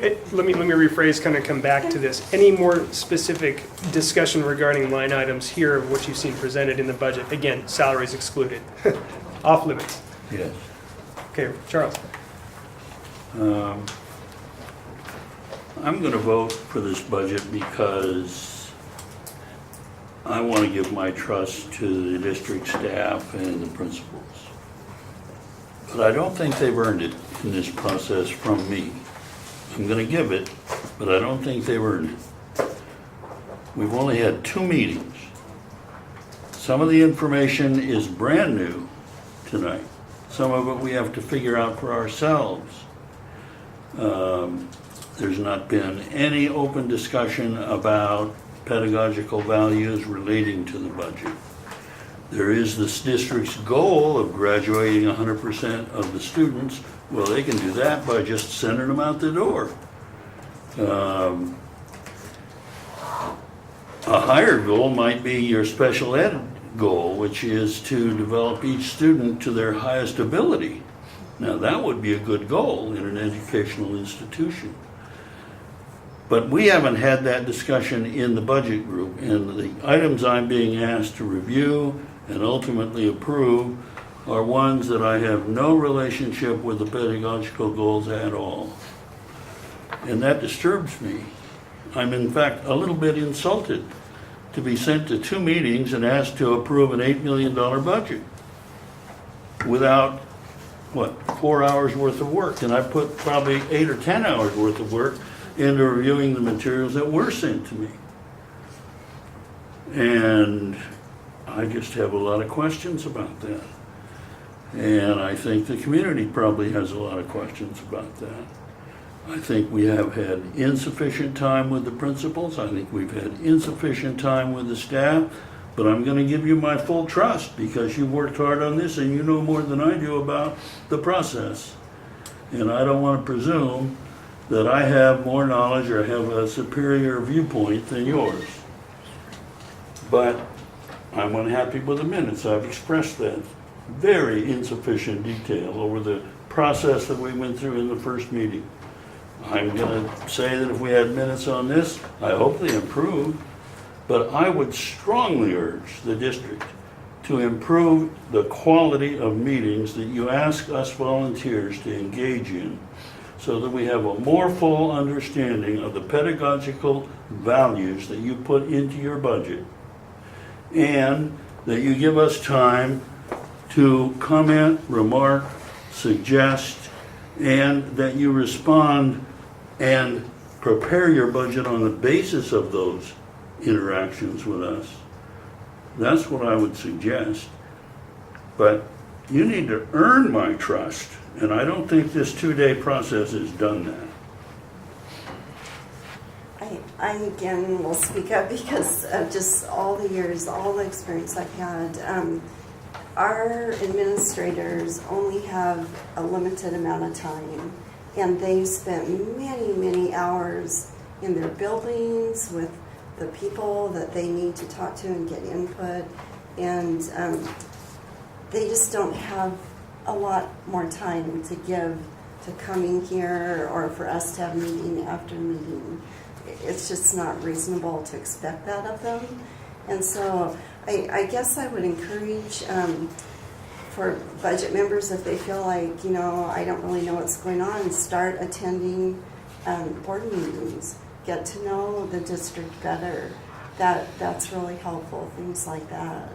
So That's what I've done. So, yeah. But I've only been here a short time. Yeah, so, but I don't think we can expect our administrators to spend a lot more time with the budget committee. Well, I don't know if they have to spend more time or what is needed. I just want to I want to report my experience and my feelings about it and suggest that something should be done to improve the process. Thank you, Charles. Appreciate it. Anybody else for discussion items? All right. So next item up is the approval of the budget. You have in front of you a yellow sheet that gives a statement of what we need to be read if somebody wants to make a motion to approve. And it's in the bold section in the middle, and we do have to use one of those statements underneath the example with either option A or option B and then the next line. So is there any motion for approval? I will make a motion for approval. I move that the Budget Committee of the Silver Falls School District approve the 2018-2019 fiscal year budget at $64,248,035 and set next year's tax levy rate at the permanent rate of $4.5458 per $1,000 of assessed value, and approve a tax levy of $3,846,907 for the purpose of retiring bonded debt of the district. Is there a second? Second. Carol, second. Okay. All those in favor, say aye. Aye. Aye. Opposed? All right. Did you get an accurate count? Do we get an accurate count of everything? Nobody was supposed to. Okay, so we have so passed the budget. So at this point, thank you for everybody's input, for your time away from families, and really appreciate all the efforts. So until next year, thank you. So is that it for the year? That's it. You've got a whole year to earn my trust. Charles, I'd be happy to meet with you anytime. Thank you, everybody. We'll continue to do so. Everybody, budget committee board members, thank you very much for your commitment to this district, for helping us create our budget for next year. Thank you very much.